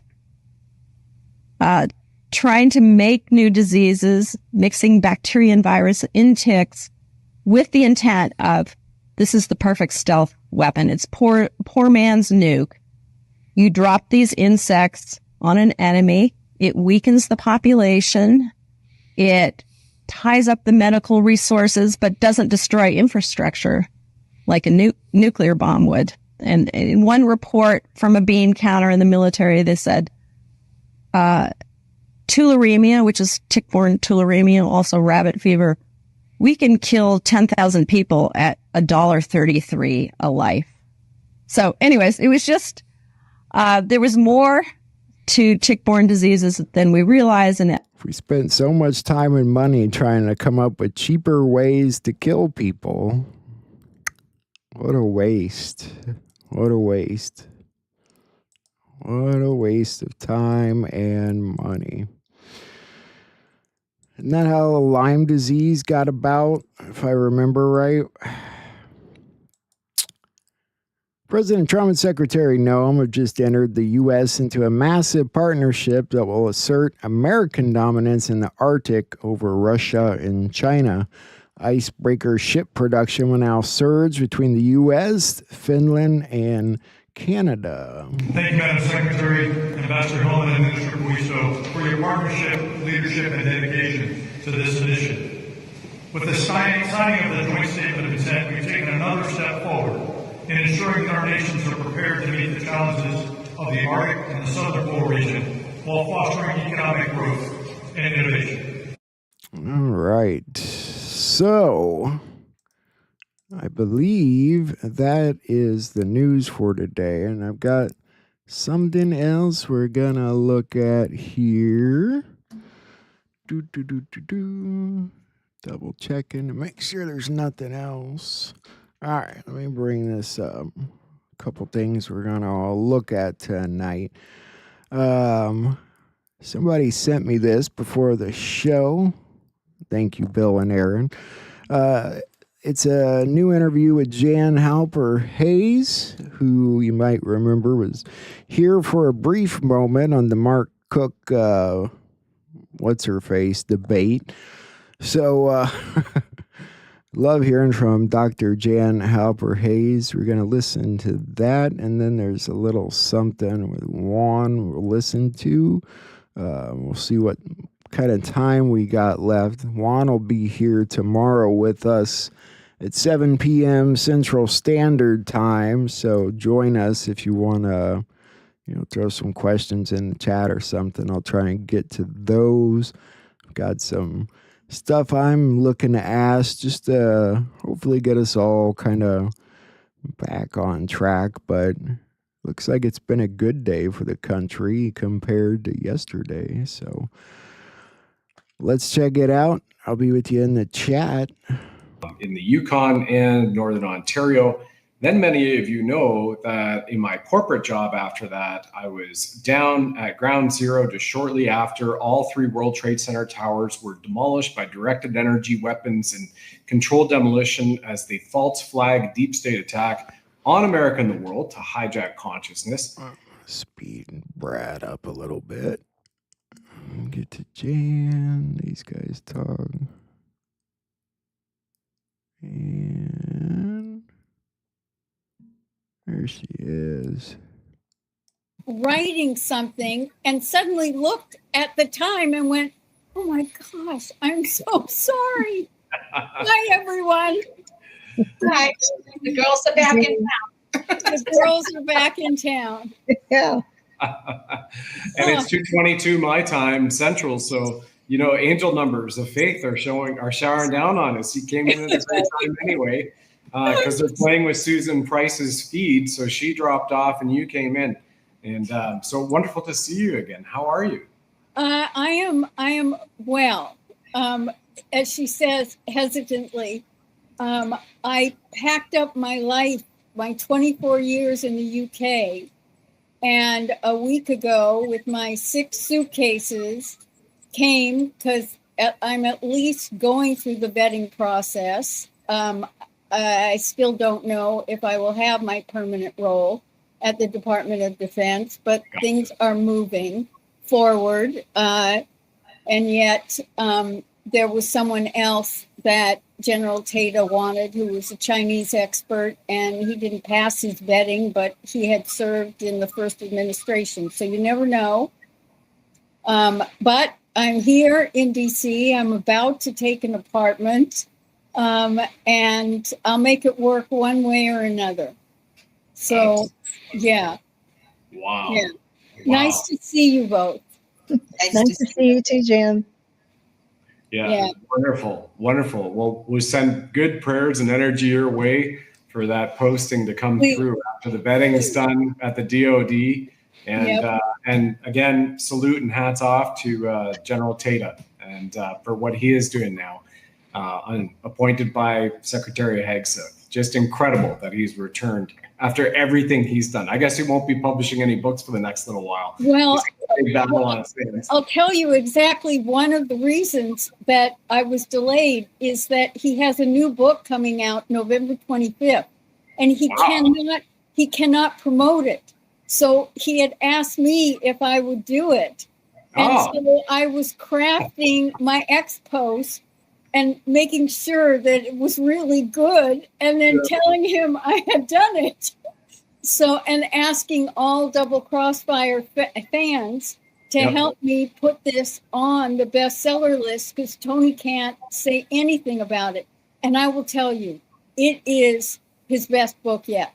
It's called Brace for Impact.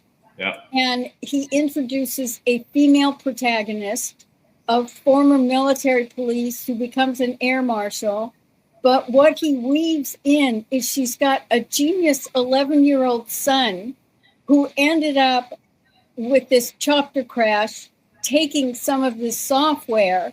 And it turns out the hijackers on the plane that the mom is flying wanted that software. And so her son helps her foil a World War III plot against these hostages.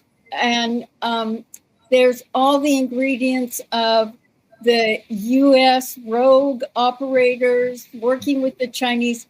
Honestly, it really is his best book yet. Awesome. Well, so no more Jake Mahegan for me, but I'm in. So I'll support it and share it 100%. Good. Right on time. Good. Right on Yes. time. For the general and his service, absolutely. Absolutely. As you know, I have all of his books. You know, Right. turned on to it by you. And I'm like, okay, great. I've got Clancy, the next generation of Clancy, Jack Carr, and Brigadier General Anthony Tata there. It's awesome. Well, thank you for reading that. Yeah, we'll definitely make sure that helps. We had Cindy just a moment ago was sharing her new book cover, which is coming out. And I just want to put it on the screen so you can see this as well, too, since we're talking about books. Lynn is also in the process of writing 3 books, a Trinity series. It might even be 7. So we'll see how that comes along here. But this is the book cover Cindy received an hour ago. And she designed it. Oh, wow. And Cindy, you want to tell Dr. Jan, since it's your book cover, a little bit about it so we can just hash it back and forth once again for the audience. So that flag that I've carried since for 4 years now. I go to flag waves in the local area, and someone took that picture of me with my flag, and they know me by my flag. So they were like, if you write that book, you better put your picture of you and that flag on there. A lot of people like that picture. So I did. Unbowed is obviously because I didn't take a knee for January 6th. I went to trial knowing that, the one piece I found out lately about that was really amazing to me. Out of all the people charged with the straight up 4 misdemeanor charges, okay, how many people do you think went to trial? Women. It was 2. 4. Wow. And 2 of them, one was the Rebecca Lavrance, who she did a bench trial, which is different than a jury trial. You stand in front of the judge. The other one is Pam Hempel, who I'm not even going to count because she gave up her pardon and turned liberal and voted for Kamala and everything else. She kind of went little cuckoo. And then me and my friend from New Hampshire, Kirsten Niemela, were the 2 women that went to trial on 4 misdemeanors, just 2 of us. So anyway, unbowed is very fitting because neither one of us took a knee to the tyrannic government that we were dealing with and still are dealing with, because I'll tell you, they're still in many places within the DOJ, within the FBI. One of the things that just happened, because I'm pushing back a lot on my case as far as procedural errors, and also about the one juror, and I'm going to mention his name, I don't care, because it's just a rule, Rule 24.1, but Jeremy Brinster. He was an attorney. He is an attorney for Wilmer Hale, who was on my jury. And when they asked him during voir dire, do you have any strong feelings about Donald Trump or his supporters? He didn't answer that question. Come to find out, he worked for the DNC under Hillary Clinton. He wrote positioning papers against Bernie Sanders and God knows what else. He was part of the Trump Nightly thread, how to position against Trump and, lobby against him.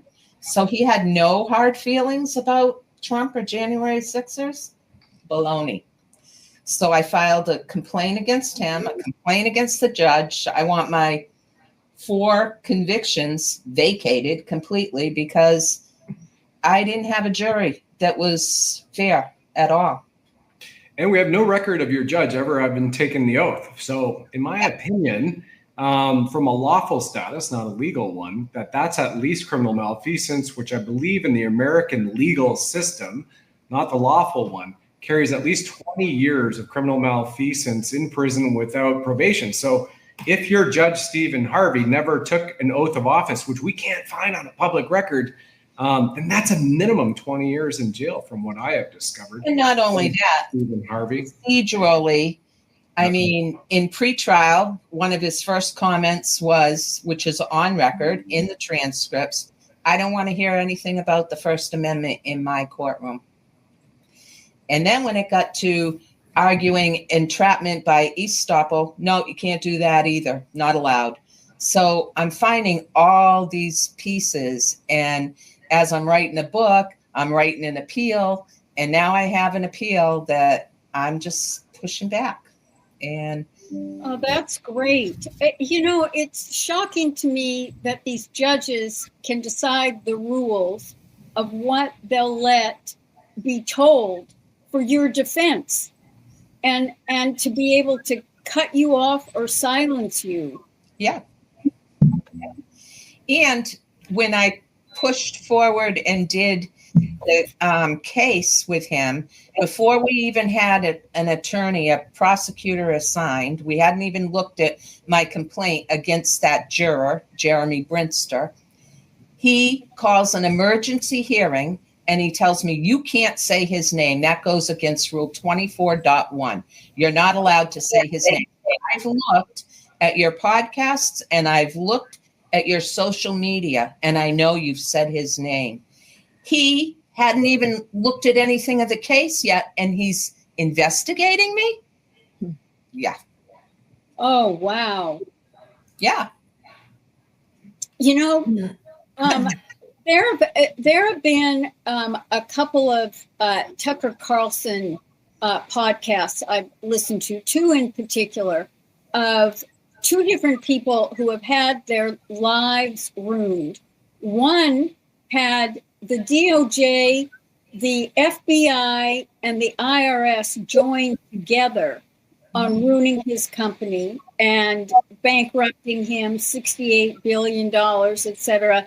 And then someone else who Brennan hated and made things up, and the guy went to jail, and he since has gotten out. Trump has pardoned one of them. Yeah. But there is so much of this. And I had this idea of how do I call out Congress to do their own Doge work? Find people in your states and in your districts who have been mistreated and have suffered and are still suffering the consequences. Senator Cynthia Lummis, I guess she's of Wyoming, just got somebody pardoned after 7 months in jail because what he did was he, on engines, he changed the emissions. And because these different agencies have over 500,000 different laws that they created, not our Congress, that can put us in jail. Yes. He went to jail and she got Trump to pardon him. I mean, that is something that our politicians could prove that they really do care. I mean, they created these messes. They didn't do their I have no faith in the ones in my state, unfortunately. Oh, I don't have faith in any of them, really. But you know, here's another thing, too, with Harvey and the connection to this juror, right? So I'm pushing back on this. David Summerall from StopHate.com, who's done the J6 True Timeline, a lot of investigative work. Okay. He testified for me during my trial. And he actually, when he was up on the stand, the prosecutor was saying, and you believe that all of these jurors belong in jail. If they're doing wrong, yes, I do, ma'am. I believe they belong in jail. And you believe the judge belongs in jail. If he's doing wrong, yeah, he belongs in jail. So anyway, I pushed back. David just recently, 2-3 weeks ago, FBI shows up at his door to check a box. and they heard he was threatening a juror. So this is how infiltrated and deep it goes. It's not cleaned out yet, folks. It sure isn't. It sure isn't.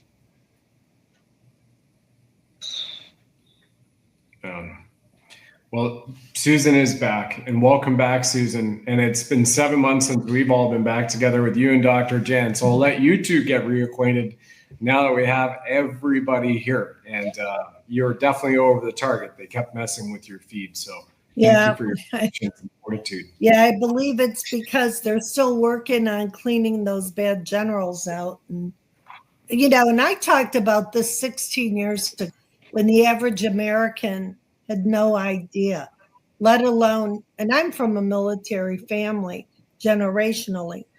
Not only was my son a Marine, my father was a Marine, I was an Army veteran. My great-grandmother is a Gold Star mother.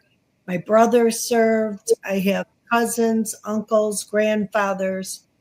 You know, we served ever since the inception of America. And I started seeing things. I knew things before my son was killed, before, during, and after.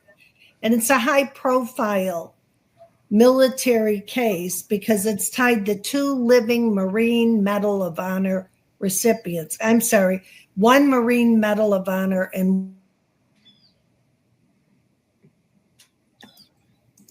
she froze again. They froze her again. Oh, yeah. We'll give her a moment. See. Lynn, would you lead us in a prayer, and we'll do the law of encroachment maybe as well from Bishop Jen. Absolutely. Lord Jesus Christ, thank you so much for the opportunity for all of us to gather today. Please put a special blessing over Brad and his life for hosting us. He's such a good man to all of us, and we all care about him very deeply in his life and what's happening. And thank you, God, for each and every woman who's here today. I am so honored and blessed to be with them. And I know that they are blessed beyond measure because we're all your children. And I ask that you guide the entire conversation. And I command the host of heaven to focus in on the technology problems that Susan's having and have this internet start working, because we all have a message to share. And the message has to get out today.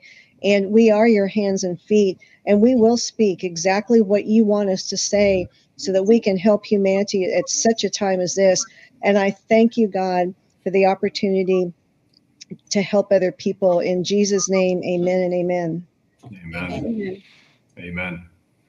Oh, Thank thanks you. for that, Lynn. So, Lynn, your trilogy that might be a 7-part series, what is it about? Well, the first 3 books have to do with my childhood, and because there's so many different aspects of it, between the trafficking and the satanic conventions that I attended, and then the issues with the university and the MK Ultra. And then beyond that, I want to do a book specifically about angels, how to command angels, because we have, we need to save humanity, and we have angels at our disposal. And I'm just finding that most people have no idea how many they have and what to do with them. So a book on that. And then we also have to get rid of these demons. So I'm going to do a whole book on how to get rid of demons. So just different topics that I've been training people on and teaching them about during this time. I want to make sure, because I was asking the Lord about it, and I said, well, why me? Why would me teach about this of all people? And he said, well, Lynn, if not you, who? And I thought, well, yeah, that's probably true. Right. So, so I'm off and running. Because I want to give tools in other people's hands, because we are so much more powerful than these evil people. We just don't know it. And there's so many more of us than there is of them. And they know that too. And they have everybody hoodwinked by, just the force of their words, the creative power of frequency and thoughts. And the good guys need to understand the spiritual aspect of the battle, so that way we can help the boots on the ground physical guys win. Mm-hmm. Oh, wow. Whoa.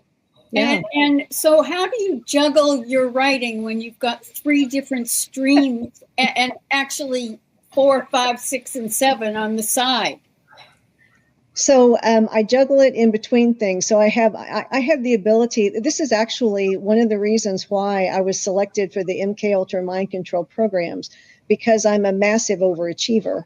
And so I'm able to do many things simultaneously, because I'm also running a few businesses and then doing all the podcasts, whether I'm hosting or being on, and I'm going all the time. And it's my nature to be able to do huge volumes of work.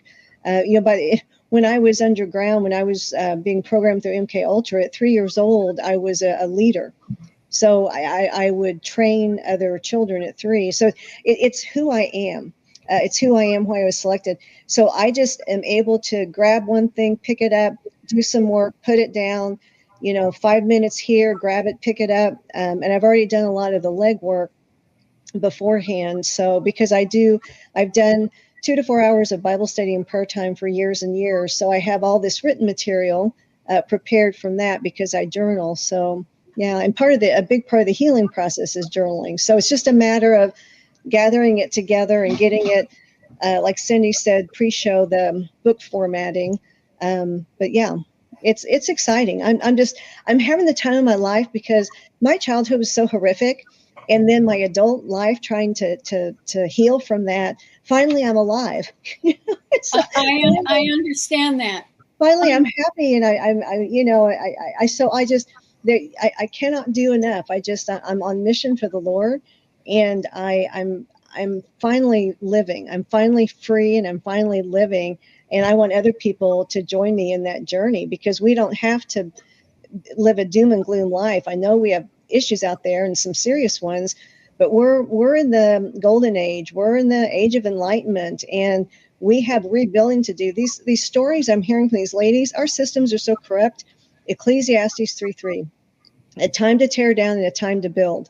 And we need to all be ready for the building process and get these systems in place, because it's the unhealthcare system, the unjudicial system. I mean, all of our stories. This isn't going to stand much longer. And I'm so glad you're writing books, because I tell you, nobody knows your story to the depth that you do. Yeah. And when people pick it up and read it, we can listen to you on podcasts and you get snippets here and there. But when you've got the book in your hand and you're reading the whole thing, it's different. Yeah. Yeah. Oh, but that sounds so exciting. And I can just see you glowing and how happy you are.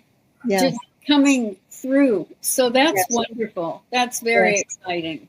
Yes. And I know one reason I survived this is God wants me to be a beacon of hope to people with trauma from everywhere, because I know my background was horrific. Trauma is trauma, though. And in my opinion, the more I talk to people, I am hard pressed to find someone today that is not having problems from trauma because of everything that's happening, whether it's the lawfare or just what they're watching on the news, or the children being groomed in the schools. I mean, you name it, the unhealth care system, what we've all been survived, and trauma is trauma. So I'm hoping to be, and I know the Lord's using me, that people tell me, if you can do it, Lynn, I can do it. Lynn, 83% of every individual in the world practically has suffered at least one traumatic event. There you go. Okay, I didn't have the statistic, but I knew so many people that would reach out to me and share. You could be living with an alcoholic parent. You could get bullied at school badly. It doesn't matter what the action was. It was the impact that created that traumatic feeling, which then leaves you with PTSD. That's right. That's right. That's right. And we can heal from this. We can recover. And I have lots of tips, by the way. I have it showing on the screen, the qgrit.org. I have all the tips that help me to get through this. So I always encourage people to go there. And I was in Al-Anon for a few years. I learned a phrase, take what you like and leave the rest. So I encourage people, what resonates with you, go for it. And what doesn't, just move on and don't do that. Yep. Don't focus on it. Yeah. Yeah. And this is a woman who, it's been 1.5 years, Lynn, since you started your Rumble channel. Well, the Rumble channel, yeah, the Lord. So I spoke for the first time publicly ever on March 2nd of last year, because God activated me in January. And I gave my full testimony the first time on 4/24/24 on our friend Michael Jaco's show. Same numbers backward and forward. I call it the Great Reversal.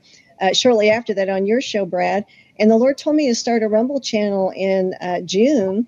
And I was like, oh my gosh, what will I say? And and now people I can't stop talking because I have so much to be able to share. I remember when I was 2 years old, I was in the basement of the trafficking house. And I won't go into any detail. I don't want to trigger people, but there was a room where there was torture. And the waiting your turn and hearing the other children was like one of the hardest parts. And all of a sudden, the Lord appeared to me in the form of Santa Claus. And who doesn't know Santa Claus? I mean, I was 2. And, the whole suit and everything. And he was so happy and tried to distract me because I was waiting for my turn. And when the time came, he took me by the hand and he walked in there with me.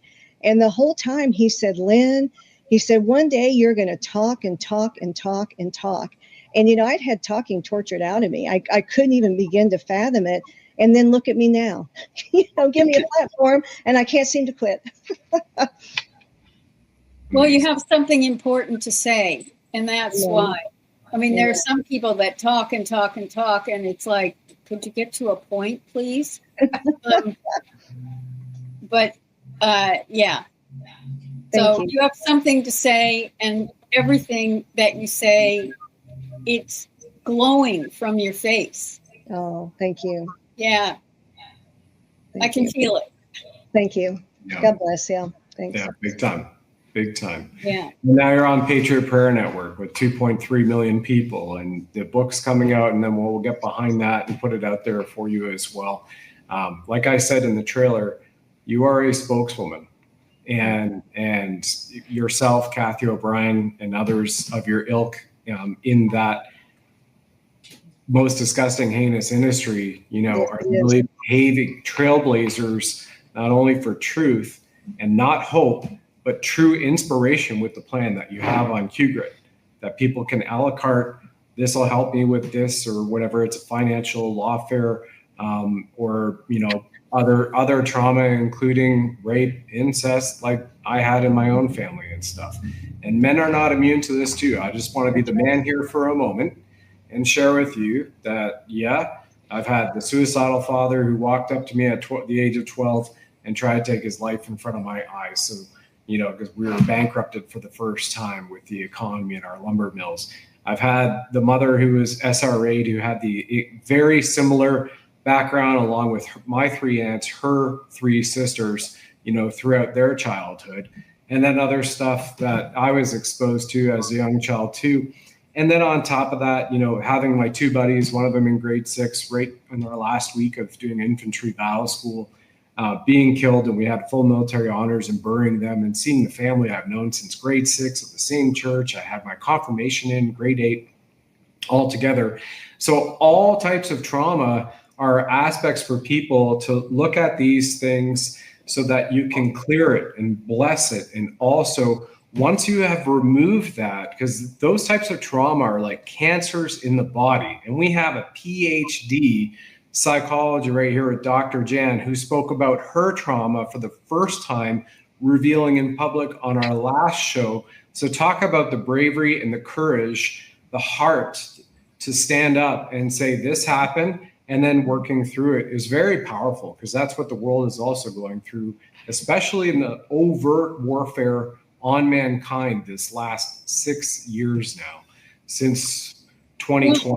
And it's been going on longer and longer about what they've done to our culture and the messages that we get and how we're supposed to be and how we're criticized when we're not certain other ways. But when I worked with Dr. Carl Rogers, There was one thing that he said that I have repeated all of the years, which is the most personal is often the most general. And I explain that to the people that I work with, that it doesn't matter the details. Okay, so you were a teenager and you had a boyfriend that broke up with you. It doesn't matter how or what the encounter was. What matters is how you feel. And you felt rejected or you felt angry. And that's what people need to understand, because that is what binds us together, that we can have empathy and sympathy and understand. The details of the trauma don't matter. You experience the feelings of it. And therefore, that is all that makes it valid. You don't need anything more. Amen. That's beautiful. Susan, welcome back. They have done prayer and tried to exercise them and bubble up the level of protection around you. So thank you for staying. Wow. And then they just Thank you. I'm her. sorry, guys. I did 2 shows a couple days ago, and I had no problems. No worries. But it seems I'm over a target. Yeah. 100%. Well, with you back here, I'd just like to pivot to you right now, because we were just getting into the backstory for the audience who hasn't had an opportunity to listen to you. And I had shared the screen with Aaron up here, right there on Honoring the Fallen on militarytimes.com, and also that Operation Enduring Freedom, the Battle of Ganjal. Would you like to pick up from there as well and go forward? Sure. Well, 16 years ago, my Marine son was killed in the Battle of Ganjgal, Afghanistan, on September 8th.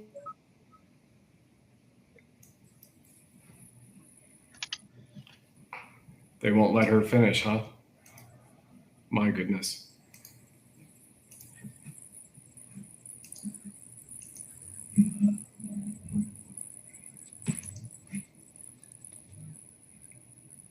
They're really stopping her from talking about this. Most certainly. Yeah, what she was saying right before you came in about 25 minutes or so ago, Dr. Jan, is during September 30th, when Pete Hegseth and President Trump brought all the generals and admirals in. Yes. Some of those generals were responsible for murdering her son. Wow. And MonkeyWorks did a show showing right after that, for I guess several hours, flights were leaving from Quantico Base, Virginia, there to Gitmo. Oh, really? Oh, wow. That's just kind of putting those 2 and 2 together. I see them clapping. The first time, she said some of those generals in that seat are responsible for Aaron. Oh. Yeah. So we know it's not over yet, everybody. Oh, it definitely isn't. You know, if you think about one corporation, just one business, and if it goes through bankruptcy, the amount of time that it takes us consultants to get it to solvency and get through all the systems could take 5 or 6 years. So when you think about our government and then all of the different agencies and everything, but I think Trump is missing the point on the Epstein stuff, because for him to keep on saying it's a Democrat hoax, it's much deeper than that. And it has some of the British intelligence and the cabal involved in keeping it alive to discredit him. I'm surprised he just keeps blaming the Democrats about it. But sorry, I didn't mean to really go to Epstein. But but I have actually a more important question to ask you all, and that is, if we were to tell our elected officials what they don't understand, for me, it would be that, one, how awake people became even before lockdown, but during lockdown, that our politicians have betrayed our trust, absolutely betrayed our trust. And that the third thing is that Donald Trump has set the tone of being a transformational leader, and our elected officials are transactional people. And that one of the main reasons we are so unhappy with them is that Trump and his cabinet members have keep on moving and making changes and getting things done. And we have not seen our Congress. They move like sloths, and the rest of Trump and the cabinet are running like cheetahs. And they do not understand that their procrastination and their games that they play are really hurting them. And what I am seriously worried about is how many of them still do not support America First. It's not MAGA. A lot of them. Yeah, and why? Why? What don't they get about saving our country? Are they because they're all blackmailed? I think they're blackmailed. I think that there's something over their heads. Oh, well, definitely. I mean, to the Epstein side, I think dragging their feet is because they're protecting one another in there. But exactly. Don't you think we've gotten to a place, though, where perhaps we can't legislate our way out of this? We have to turn our eyes toward God, ask God for help, trust God that he's going to help us. I just don't have faith in any of them anymore. I really don't. Well, I'm Cindy, I'm with you.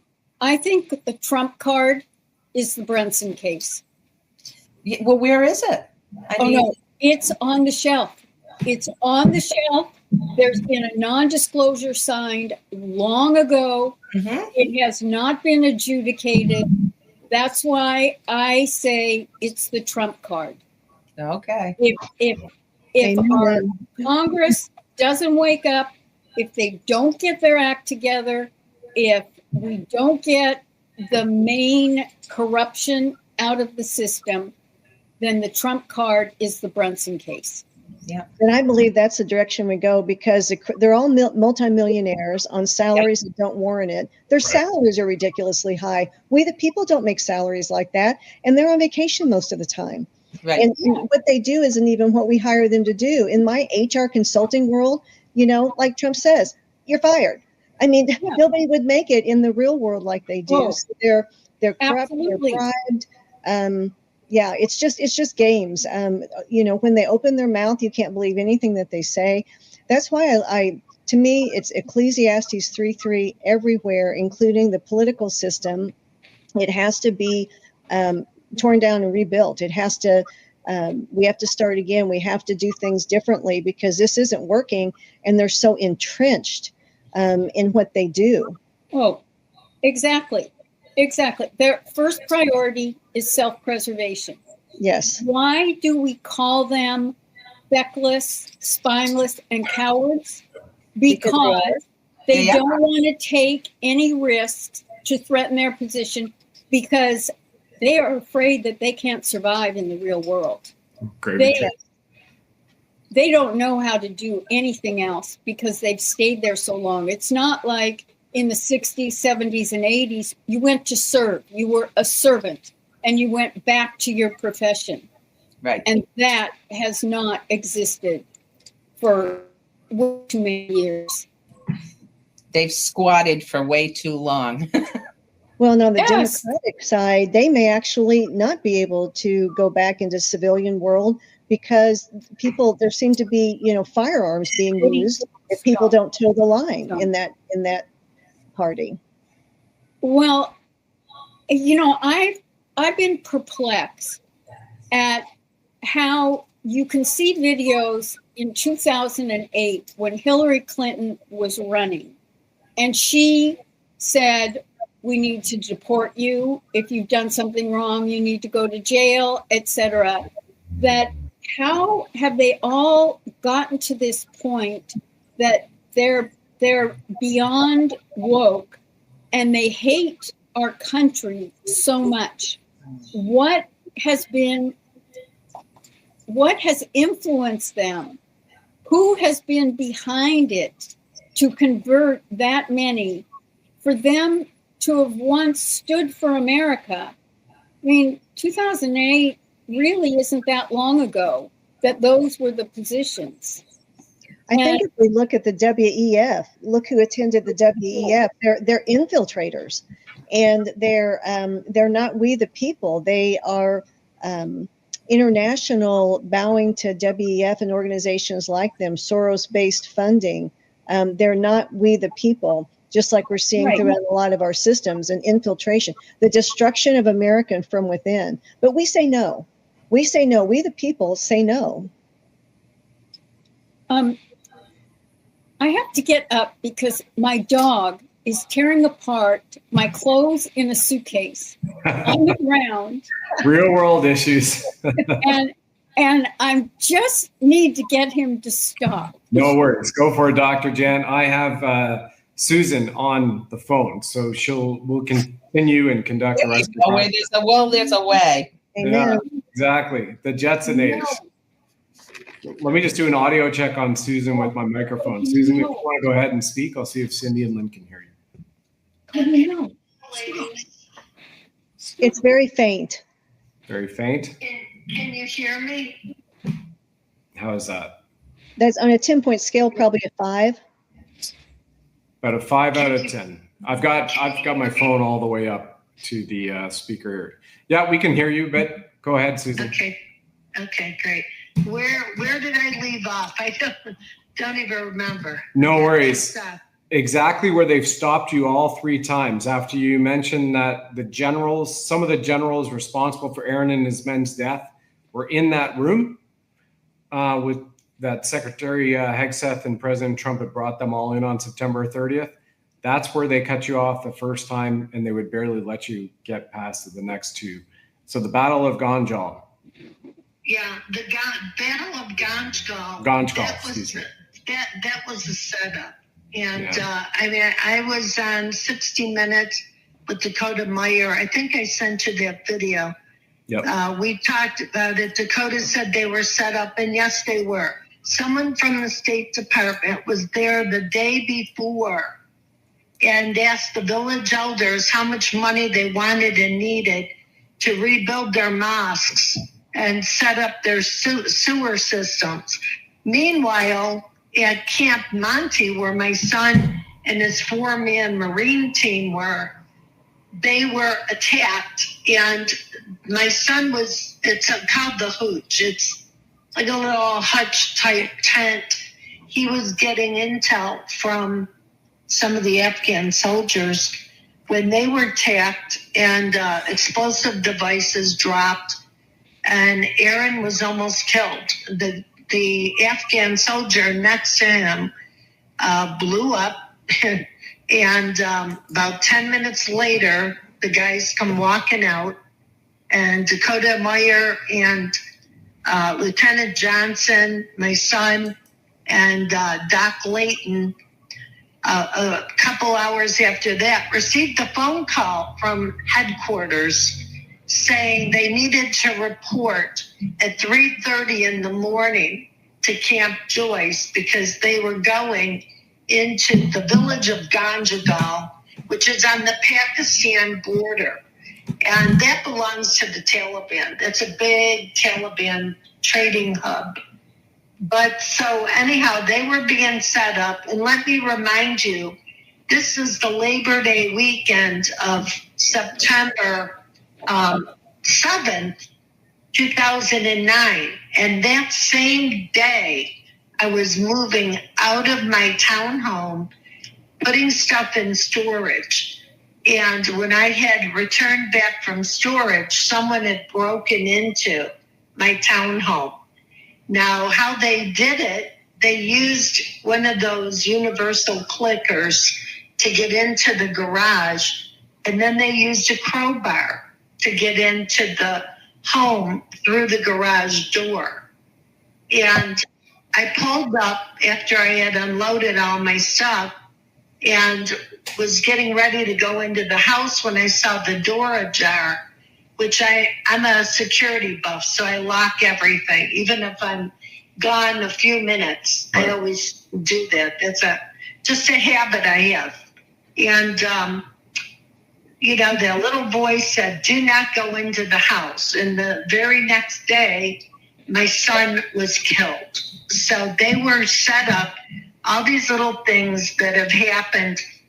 But before my son was killed, I was attacked because my son worked for a brigadier general at Central Command in J5, Strategic Plans and Policies.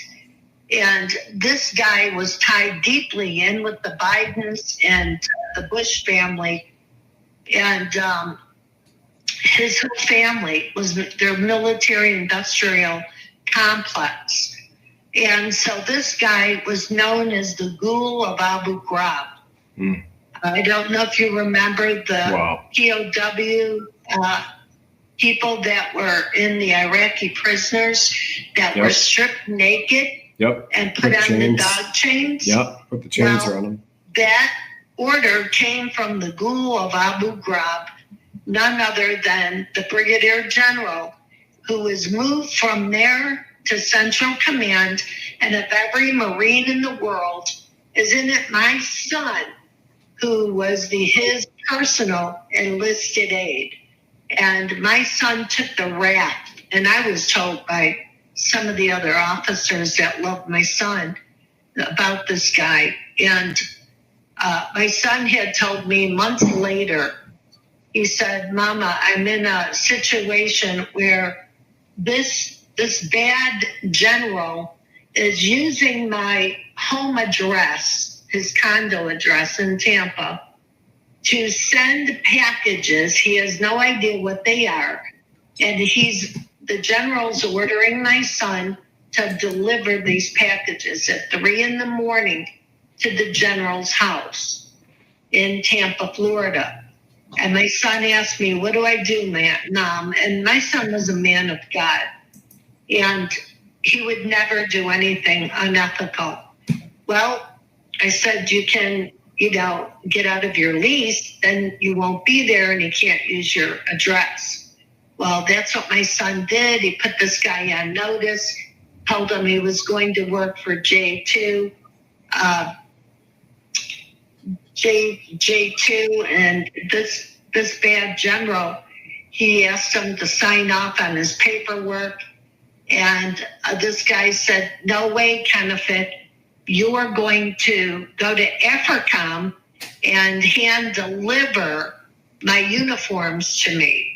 And my son said, you are going to fly me to AFRICOM to pick up your uniforms and hand deliver them to you. That's an abuse of taxpayer dollars. And this brigadier general said, I don't give a bleep bleep. You are going to do it. And so then when my son returned, that's when I started suffering the wrath of just the craziest things that were going on. I had no idea, but I did notice that my son would come over and bring his friends and check my house, acting like he was there just to check on me, probably looking for bugs. But I was being followed by 3-letter agencies. I was shot, my car, the window blown out on the way to work. It was my 50th birthday, as a matter of fact, September 29th, 2 years before my son was killed. and the window was blown out. So my son's friend next door fixed it, repaired the window 2 days later. And then a day or two after that, my son's friend was coming home from having dinner up at the corner restaurant on his motorcycle when a car came out of nowhere, got in front of his motorcycle, and Brian, my son's friend, was mercy flighted to Tampa General, almost died. He was in the hospital a week. When this happened, I was on my way home from work. And you know, Brad, that gift of discernment that many of us on the show have. I have it, and that saved my life. I felt I'm not going home. There's something wrong. I had no idea this was going on. My brother, who lived in Florida at the time, I called him. He said, "You come and stay here for a week." A week comes and goes. Brian next door calls me on the phone, says, "I just got out of the hospital. I almost died, and I need to talk to you because I have reason to believe my incident is tied in with your son." And so, because he noticed a series of things that were going on with me. I also was cyber bullied, bizarre things going on with my internet at the time. I had Black Hawk helicopters, and that's being followed by the Black Hawk helicopters. I know somebody in SEAL Team 6 family, same thing happened to them.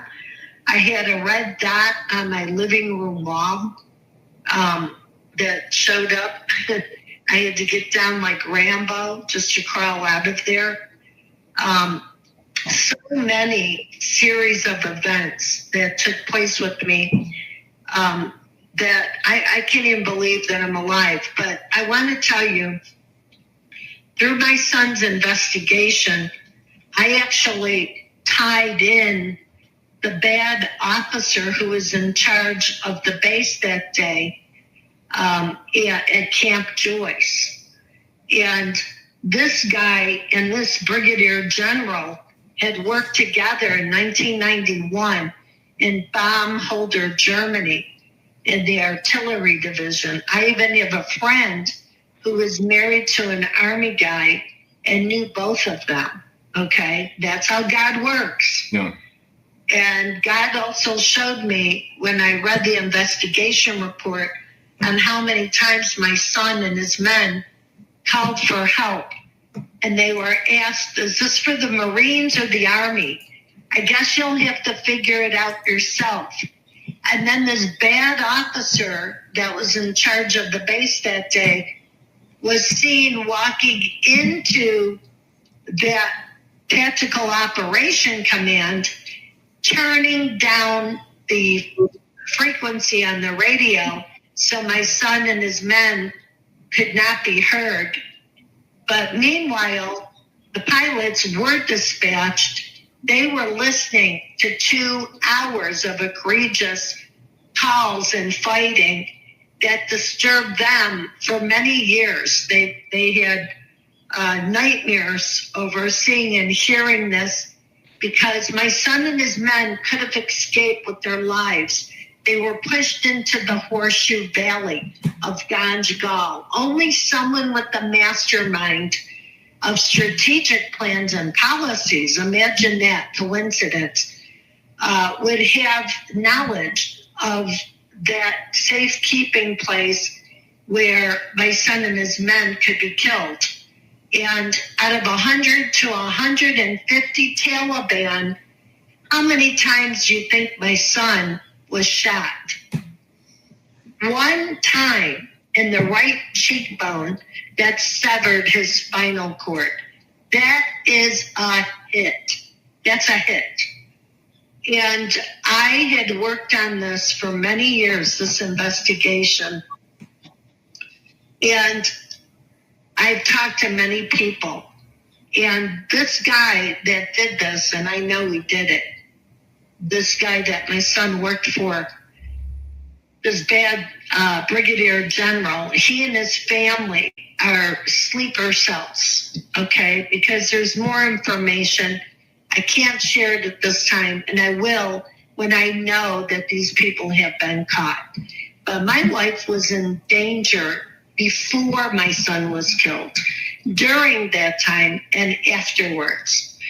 I want to read to you, when I read the investigation report, the 500 pages of redacted matter, and these criminals, both Army and Marines, mostly the Army, hearing my son call for help, and they were told, you'll figure it out yourself. They were denied air and artillery support for 2 hours before my son was killed.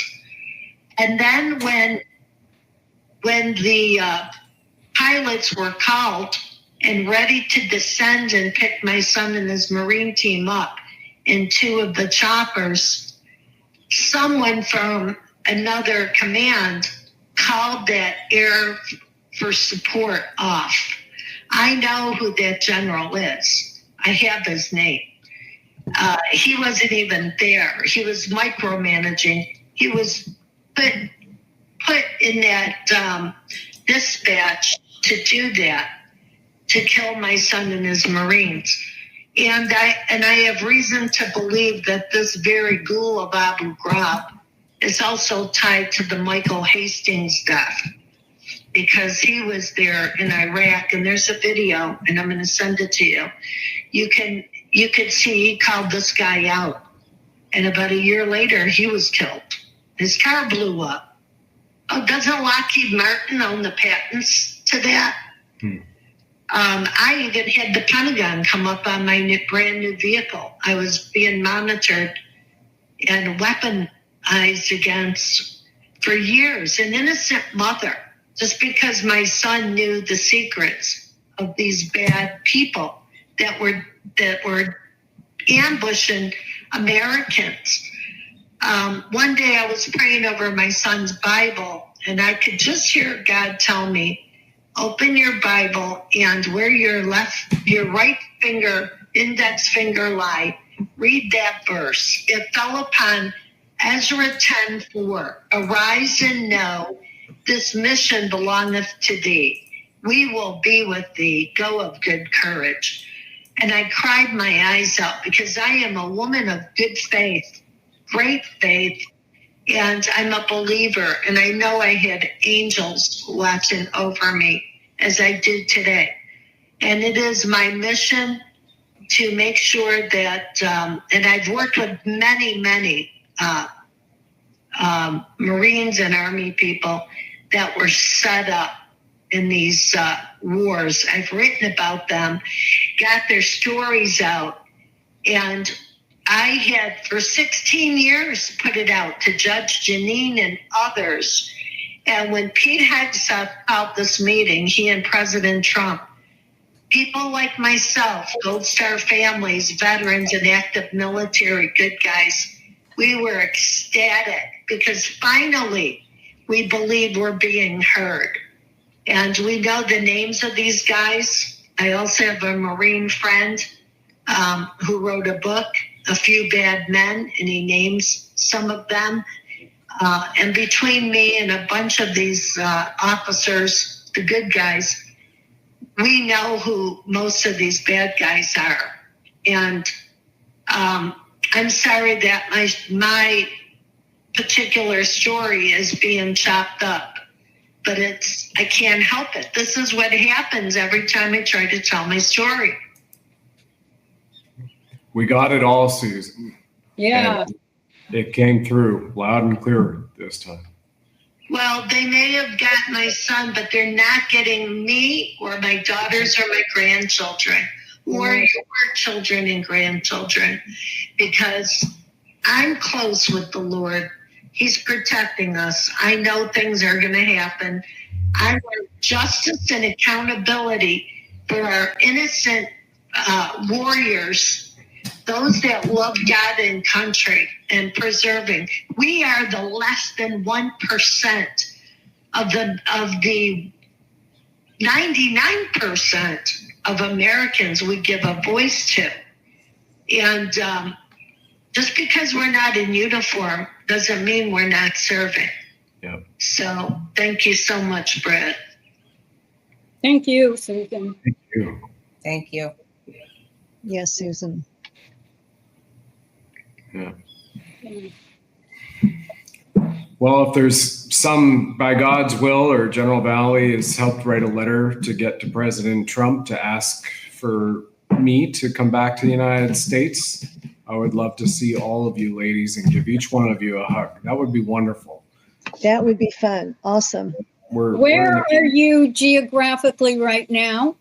Just down in Central America, Dr. Jan. I spent the 2 months back in Canada, Alberta, Ottawa, BC. I was at the Universal Ostrich Farms there. I was in Ottawa, Norman Traversy, and a couple of others for a bit, and then back down in Central America. So there's still that Nazi supervisor at the border and his wife, ignored what the other CBP supervisor said about me, refusing a mask, refusing the jabs for travel under the Biden regime, and there's been no change. So the letter that General Valley, and we just finished off the final draft of it. Actually, if you're all willing to sign it as autograph witnesses, we'd be honored, because he and General McInerney and all the other folks, Colonel Sellers, Michael Jaco, Derek Johnson, and others are all autographing it as vouching for me to go. Yeah. Just allow this man to travel back through the state. Yeah. All right. Well, thank you. I don't need you to be more specific where you are in Central America. However, we are another friend and I are trying to decide where we're going to go over Christmas. Okay. So if you're in someplace warm, we will come, and you can find a house rental for us. We'll come and stay and party with you. Oh, let's do it. Okay. Done deal, Dr. Jen. Yeah, because it's been 4 countries or 5 countries these last few years. I know. So, yeah. I've got a bit of a grasp. So yeah, we'll connect and use our we'll communicate, and I'll help you out for sure. Yeah. Okay. Yeah. As I'm tied in with a retired cop down here, and he's like, there are these places to go to in this country and these places you stay out of. There's still a lot of, the cartel in Central and South American parts. Yeah. So I definitely stay out of Mexico. Okay. Yeah. Okay, great. Well, we'll get that done. So ladies, then thank you all for your stories here. In the next, 10 minutes, on kind of a wrap up with the audience around the world, not only heart-wrenching and gut-wrenching, but the inspirational updates as to what is happening. And Dr. Jan, now that you are based in Washington, D.C., 24 years in London, why don't we just start with you and then work back to Susan and Cindy and Lynn about, where do you kind of see like a year from now? Because we know where we all were a year ago, even though President Trump had just been voted in November 5th, a year ago, everybody. There's still a lot of concern, security, as well as to will it happen?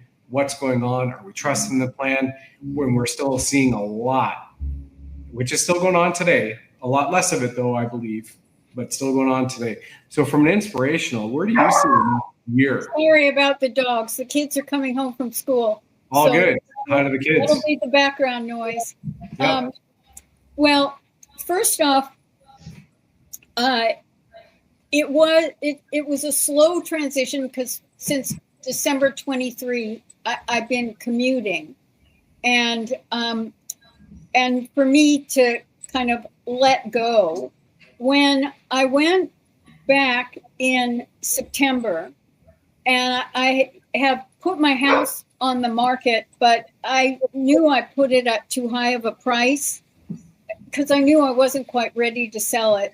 And I realized that I love aspects of my life in London.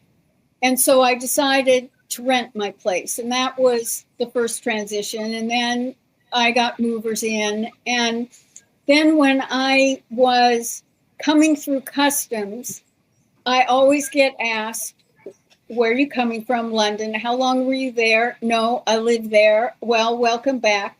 This time I said, and I got teary, I said, I've come back to serve, to do what you're doing. And I hadn't even realized how important that was to me. I mean, because I was at the Pentagon before I left, and the job offers there, whether the vetting works out or not. But at least I have come with the intention to be able to serve full-time, directly, every day with these people. And that is what I hope will happen. If not, there are going to be other ways that I have been serving, but there will be other ways I will be able to continue or find ways to do that. But it also has made me so focused on how our political elected officials have become tribalists and not patriots. And they are so out of touch with the people in terms of how they feel and how they think. And I feel that that is my next agenda between now and the end of the year, to get that message out to them and to be very, very direct to them that they are clueless and they better wake up. And they better have their own coming to Jesus meeting with themselves.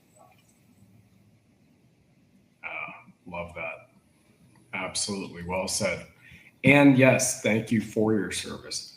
You know, it's given a lot of inspiration to people, even just being on the news over these last several years. And coming back to serve, boy, that kind of got me right here when you mentioned that, saying that. Yeah, it surprised me as it came out. And I mean, I got teary. I felt it in my heart, because that is what I really want to do. And then it also made me realize that we've got these elected officials, and I'm questioning how many of them really feel that in their heart. How many of them really feel dedicated to wanting to save our country? And they're so petty, you know, they're like in grade school. And it's like which faction and who's the in crowd and who's the out crowd and who gets to call, you know, the plays of the day or the week. And we have had enough of it. But what I don't think our politicians realize is that it's not only Donald Trump who sets the tone for leadership. Their constituents look to them to be leaders, and they have disappointed because they haven't led. And yet, with their squabbling, they are demonstrating the behavior. And so the division, you cannot blame Donald Trump or Obama or whatever for the division. We have to blame hold responsible every single politician for how they have behaved, because they have set the example of how not to get along or how to get along. When I was the global VP of Republicans overseas, and I went to Democrats abroad, and I wanted to have joint sessions. We were in 51 different countries. Democrats abroad is much broader. They're funded by the DNC, and they're broader than we are. But the answer I got back from the chairs of the different countries was, why should we bother? And I'm telling you, 2014, I was asking this. 2015, I was asking this. And we were fighting FATCA, the Foreign Account Tax Compliance Act, which forced in 2015 over 6,000 people to have to renounce their citizenship because our financial institutions closed our accounts, would not have American clients, would not support. People got divorced if they were married to a non-American citizen, because if you were married to a U.S. person, you were being subjected to our tax laws. And so we were fighting that. It was for all at the time 9 million overseas Americans. And yet in Canada, this FATCA was going after children's college funds to be able to start taxing that. And we were fighting those things, and they didn't want to have anything to do with us. And so that is because of how our leadership, our elected leadership, do not behave like leaders. They're spiteful, they're petty, they're gaslighters. And that has got to be said to them, that we are fully aware of that, and they need to wake up. Amen to that. Amen.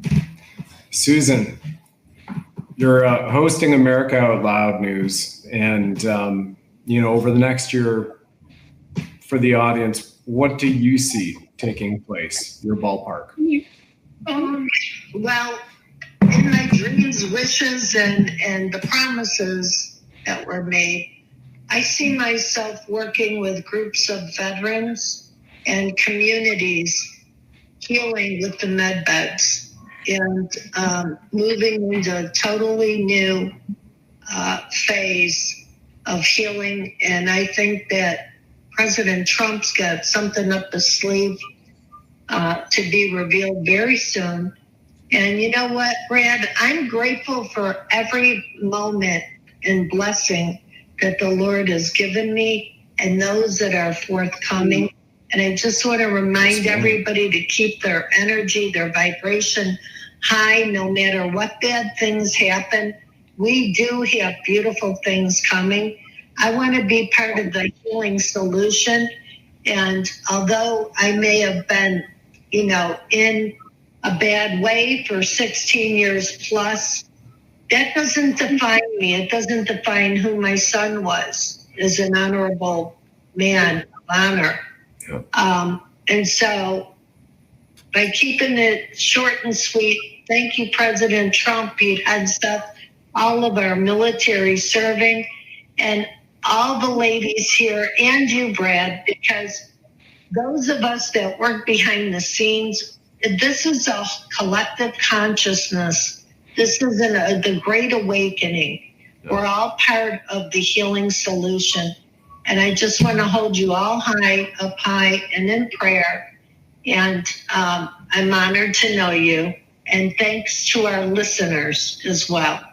God bless you all, and God bless America. Amen.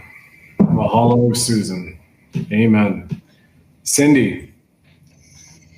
Well, I think, with the book that I've just finished, it's helped me to put some closure to January 6th. Although, it still continues for all of us.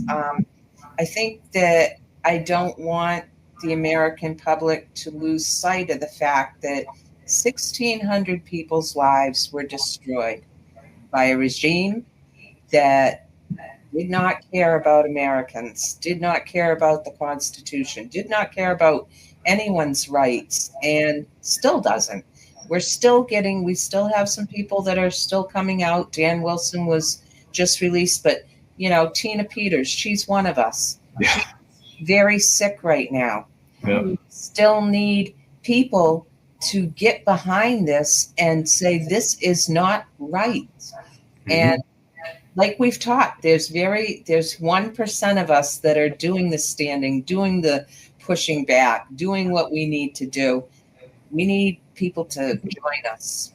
So over the next year, I think, there'll be a bigger push for transparency, justice, equal justice, a different way of doing things. We can't do it the way we've been doing it. It's done. It's over. Yeah, definitely. And I just spoke with Mark Grennan the other day. Susan knows Mark was in jail along with his two missionary sons because they were using CDS to heal people, chlorine dioxide solution. And Mark's out of jail, but his two sons are in jail. And that's another book that he has coming up, hopefully by Christmas, which will come out. For the simple crime that has been told by the deep state judiciary of chlorine dioxide solution, healing people. Incredible. And then, thank you for bringing up Dan, because there's still 1 or 2 more J6ers in jail that Trump has. Two more that are still fighting for. And not only that, but you have the 13, the Oath Keepers and the Proud Boys, that still have not gotten their full pardon. They were commuted, and they're all military, and they have no benefits. Yeah. So. Yeah, absolutely. And keep everybody in their prayers. And Lynn, coming up over the next year as well, for everybody on the audience, what you see happening on what you've shared. So this is where I'm at. And so the first thing that I know that I'm going to be involved in is, because we're in an Ecclesiastes 3:3 time, I'm going to be involved in the rebuilding of the systems in the United States of America. I know it. And all of our systems are corrupt. They have to be redone according to God's standards, which is not remotely how they are now. And I know that I'm going to be in a leadership position during that rebuilding process. And part of that is rebuilding our healthcare system. I'm on a mission from God, as are you, Brad, to get people healthy, because we have to be healthy, because we're going to live very, very long lives moving forward. God needs us healthy so that we can be in the rebuilding process. So I'm very, very much focused on that. I know also I'm going to be speaking even more worldwide. I know I'll have millions of viewers, because people need to learn what has happened. The wars for the children. That's why I always encourage patience, because they're rescuing the children. And that's the main reason, I believe, why it's taking longer than we would like. But I know that I'm going to need to speak to millions and millions of people to educate them on what has been happening with the children. So that way we all know how to help them moving forward. And I know that we're going to need facilities for the little ones when they're rescued. There's a college for sale in my town. And I always like to reach out. I know I have millionaires and billionaires that listen to me. I need the college purchased. And I'm sure there are some. I want to create a prototype for the little ones to be used around the world. And it's amazing that you brought this up this morning, this very morning in my Bible study and prayer time. This was what the Lord said it was about. He said that he wants us to dream now. It's time to dream. You know, our words and our thoughts have a frequency. God created the earth with his words and thoughts. Actually, it was Jesus, but it creates a frequency. And that's what we need to be doing, not speaking the enemy's words. But God said he wants us to dream, and he wants us all to be praying and asking for things we have never, ever, ever thought of. So we're going big now. So I know we've all had, like what I just named, were big plans, but it's not big enough. And so God said, ask me bigger than you've ever imagined, bigger than you've ever asked me. And he said, and then I want you to wait in expectation. You don't just ask, you sit there thanking me because it's coming. All you have to do is ask and wait in anticipation. So that's what I want to encourage all the viewers going forward, because we are heading into glory days. Amen. Oh, yeah. Amen. Love that. Love that. And if anybody here had any doubts to the title of this show for this one, Heaven's Warriors on Earth, inspiring updates of salvation from 4 divine heroines of truth and justice. Here we are, 1 hour, 33 minutes, dream big again. Look at that sign right there from Cindy, dream big again, with 5 stars. MAGA stars on there. That was right 93 minutes in, so we have all of the angel numbers working out for us too. I just got the chills when you said what you called us. I got the chills down my spine. Heaven's Warriors on Earth. That's who you are, Jan. Absolutely. Amen. All 4 of you amazing women. Absolutely. Yep, that's the title of the show, Heaven's Warriors on Earth, inspiring updates of salvation from 4 divine heroines of truth and justice. That's the name of the show. Thank you. Thank you. Oh, thank you. You ladies, you inspire all of us. Now you're going to make me cry. My goodness. You are absolute inspirations for the world, for the men, the women, the children, and these stories for the generations to come. You know, the way that you walk, you hold yourself with poise, and you are 100% authentic in God's light, in Jesus's light, and Mother Mary from heaven, and all of the angels in our beautiful galactic family here on Battleground Earth, showing that the light at the end of the tunnel is practically here for everybody. Amen. And everybody can dream big again. I love that. That's incredible. And none of this was orchestrated. I didn't even send out an agenda. I put all this together, sent it out to the ladies, and look how the divine providence brings it. That Cindy has a sign called Dream Big Again. Lynn, you had this in your prayer brought in from the Lord this morning. That's right. I mean, come on. You know, the hand of God is with us all, and we are so blessed. Yeah, we are. Amen. Could we do this a little more frequently? Because I think we all could use the support, the energy that we get from one another. Absolutely. Yeah. Before you came on earlier, I was telling the ladies, Dr. Jan, I'm doing things so that this happens. There's another Divine Feminine Heroine show next month, but to try to make it monthly, minimum quarterly, because our last time all together was 7 months ago. Right. But yeah, I 100% agree with you. So thank you for tapping into that. It is going to happen. So it will be so, and it is so. Yeah. Because I feel rejuvenated having listened to each one of you, and I have needed that. Lynn, I'm a little different from you. I am a project person, and I get the sense you're a project person, but I think you're a juggler, and I'm not a good juggler. Project juggler. Yeah, I'm not a good juggler, because when I get focused, and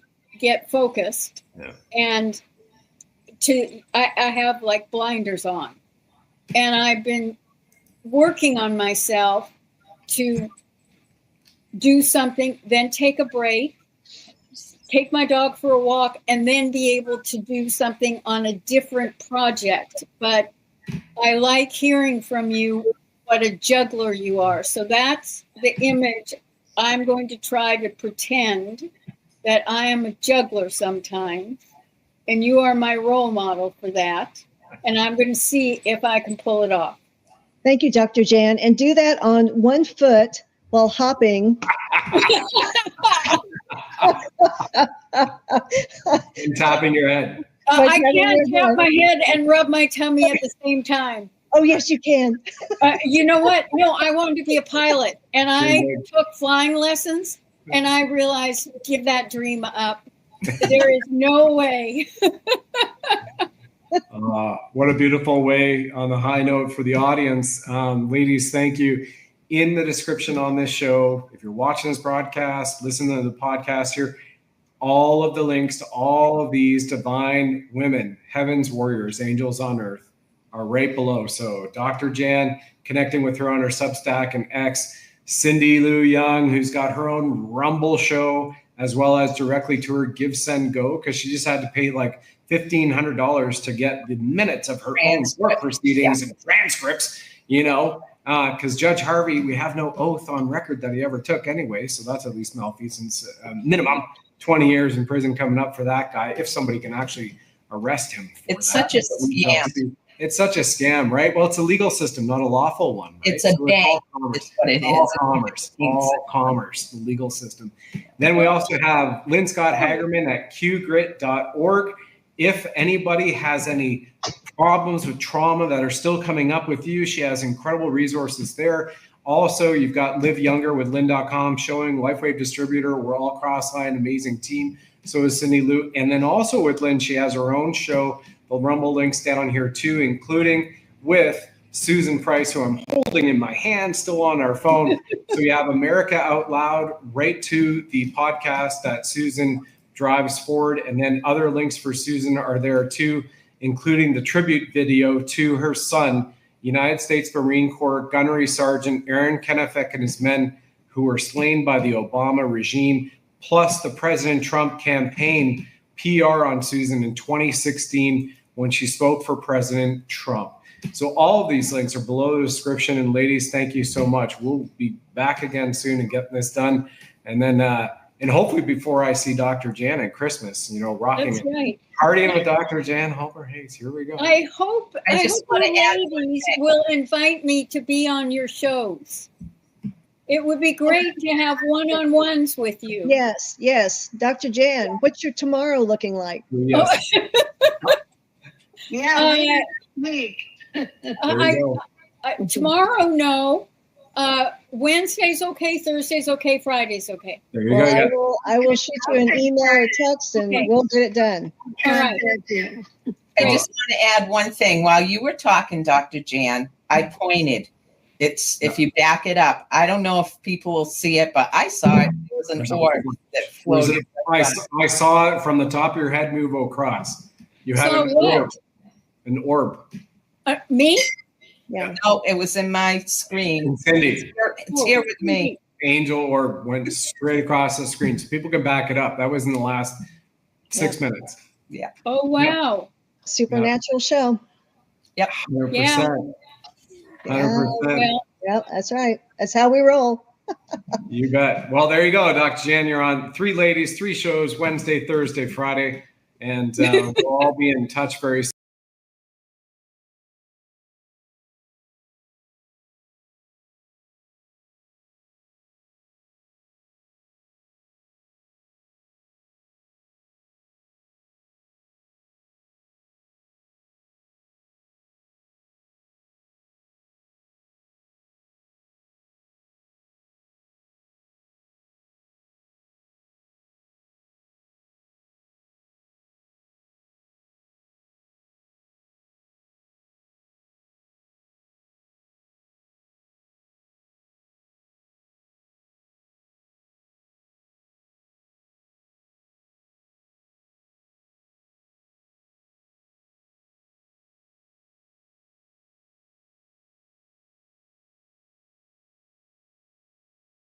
Dr. Jan. I like Dr. Jan.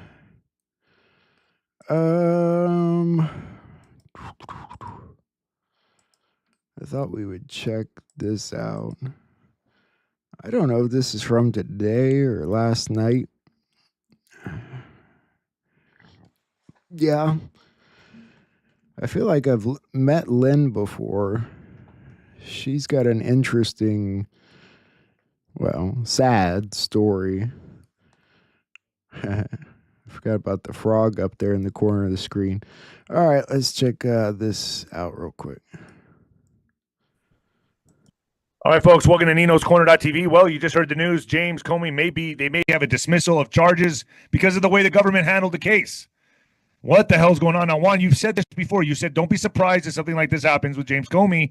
He could have worked a deal, or he may have worked a deal. You said this on Nino's Corner. Well, it's not quite exactly a deal, but there's some kind of an understanding going on behind the scenes. Even look, when you get out there to DC, I have people in other agencies, and they look over at the FBI and they say there's like 5 people, not even 6, that they would trust at the FBI. Wow. And there's, this was a last second thing done to, please the masses because they were running up against a timeline where statute of limitations was going to run.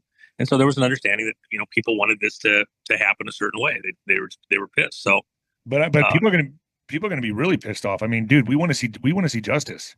I mean, people don't want to see, missed it. This is obvious to people looking at this at a surface level. They're going to say, we knew it, and they aren't ever held accountable. I got it. Yeah, no, I get it. The reality is that there's other things that are far more serious than lying to Congress that Comey's going to have to deal with at some point in time. And I know it hasn't happened yet. It's not coming. Just when it does happen, then you can say, okay, yeah, I guess it did. We are going to have people arrested going to Gitmo. Comey. But when? Okay, when it happens, that's when it happens. We got 3 more years of Trump being in presidency. No. Look, people can say whatever they want. They can hand wring all they want. It's coming, and until it does, okay, I don't mind listening to the shit. I get it.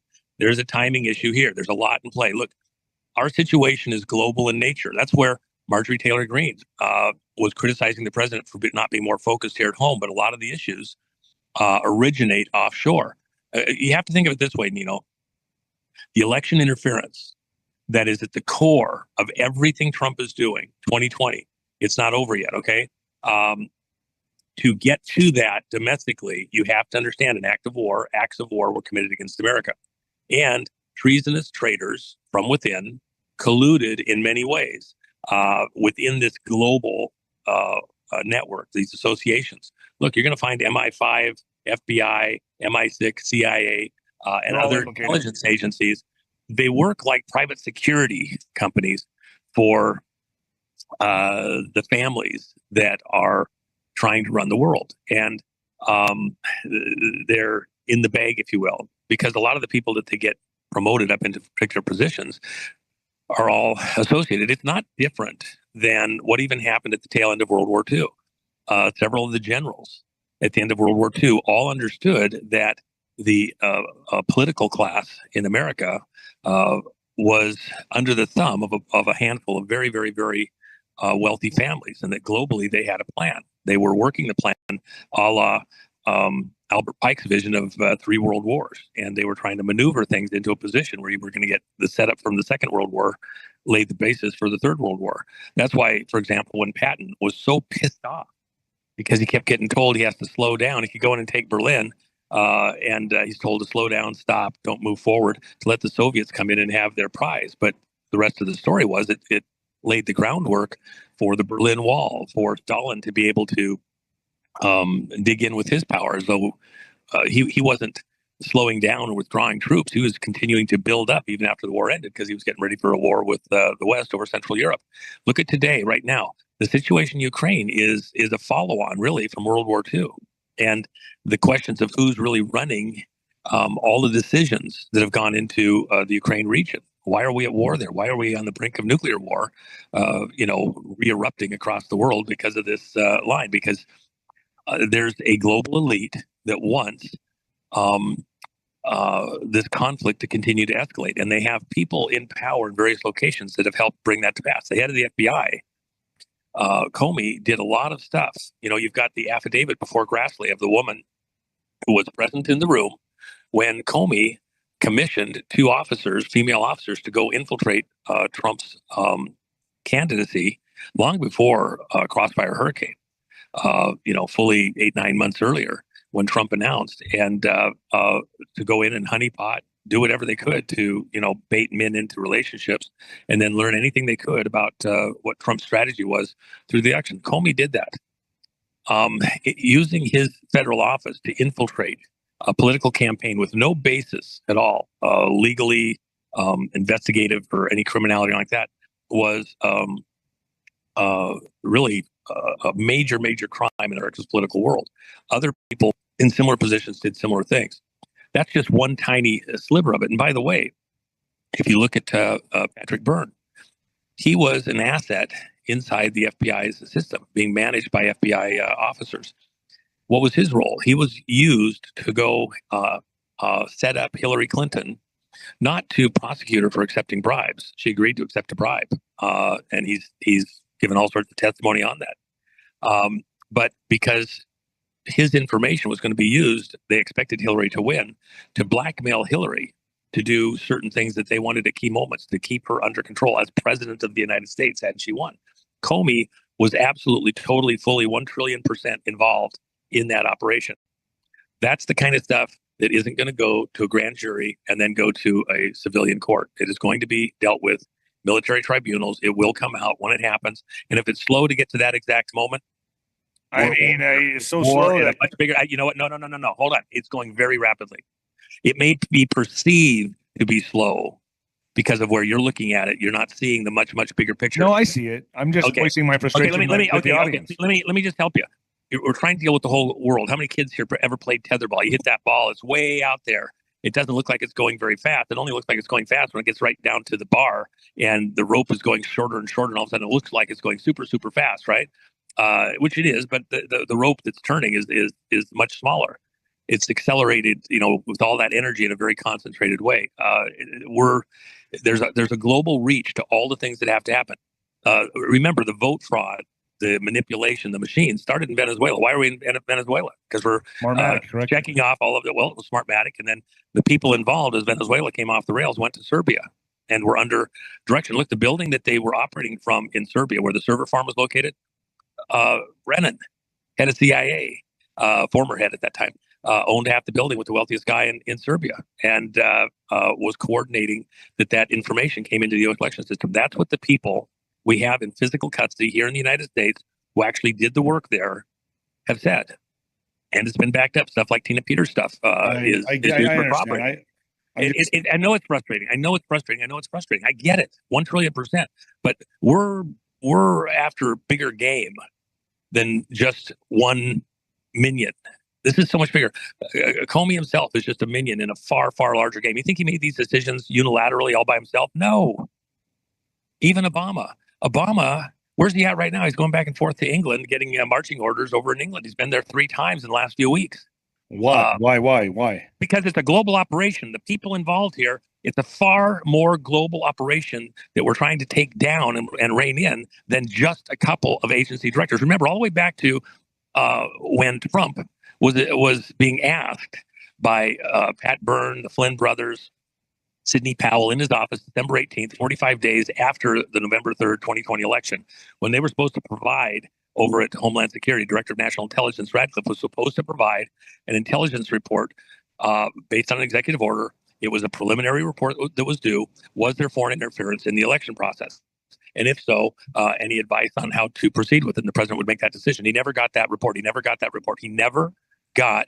report. They were involved in an insurrection over at Homeland Security. They were not providing the data, but the time to react, to do something, the system was so big, so infiltrated. And what they wanted to do with America is what the Obamas did their movie about, civil war in America. Because divide and conquer. If America falls into civil war, we're toast. Do we still have a chance at that? You have to have 80+% to eliminate really all, real possibility of a civil war. You can have civil unrest, but that's not anywhere near the same as civil war. And every point that you move below 80+%, I guess the likelihood or the possibility becomes greater. So you can't allow that to happen. Cells being activated, terrorist events happening in multiple cities, mass shootings, crime going up through the roof. That would be considered civil unrest. Protests, violent protests. Civil war would be okay, like what we're talking about in the 1800s, right? Like Union versus Confederate. That would so it's going to get ugly. Well, but not as ugly as the Woodford Civil War. Civil unrest isn't in the same world. So it can still be intolerable and unlivable. That's why he's putting all the troops in the states, right? That's the whole point. That we're not going to allow the country to fall into that. That's why there's a process here that's in play. At the end of the day, you can't have civil war, and you do have to have justice. But in this case, you can't get to justice in the justice system with a lot of this stuff. It will be military tribunals for many of these players. And so, am I worried about whether Comey's going to see justice? No, not really. I want them all to see justice. Yep. That's the whole point. But I mean, do we have to go through this? You bought time with getting this indictment of Comey and everything else. Okay, my question is, do we have to first see the scary event, the near-death experience before the arrest? Do the arrest come first, then Gitmo? Gitmo's last on the list, correct? No. It's in the process. They make a move. But we have to still endure the scary event. We still have to endure a financial collapse. And then I'm expecting... Well, hold on. I've never said financial collapse. Okay. I've never said that. Well, there's a transition that occurs. And part of the reason that it's happening the way it is in order to give people room to make decisions and to adjust while they have time. And that's the other thing. Look, had they got their way, we did a couple of programs on this. There's a whole bunch of horrors that would have happened to America had Hillary been elected. You have Bitcoin at 3 million right now. You'd have had a nuclear event in Seattle. You'd have had COVID a year, almost 2 years earlier. You'd have had coming out of LA. Not the way it ended up happening. There's a lot of horrors that would have happened that were short-stopped, that were averted. And there's things in play that these globalista would love to still pull off.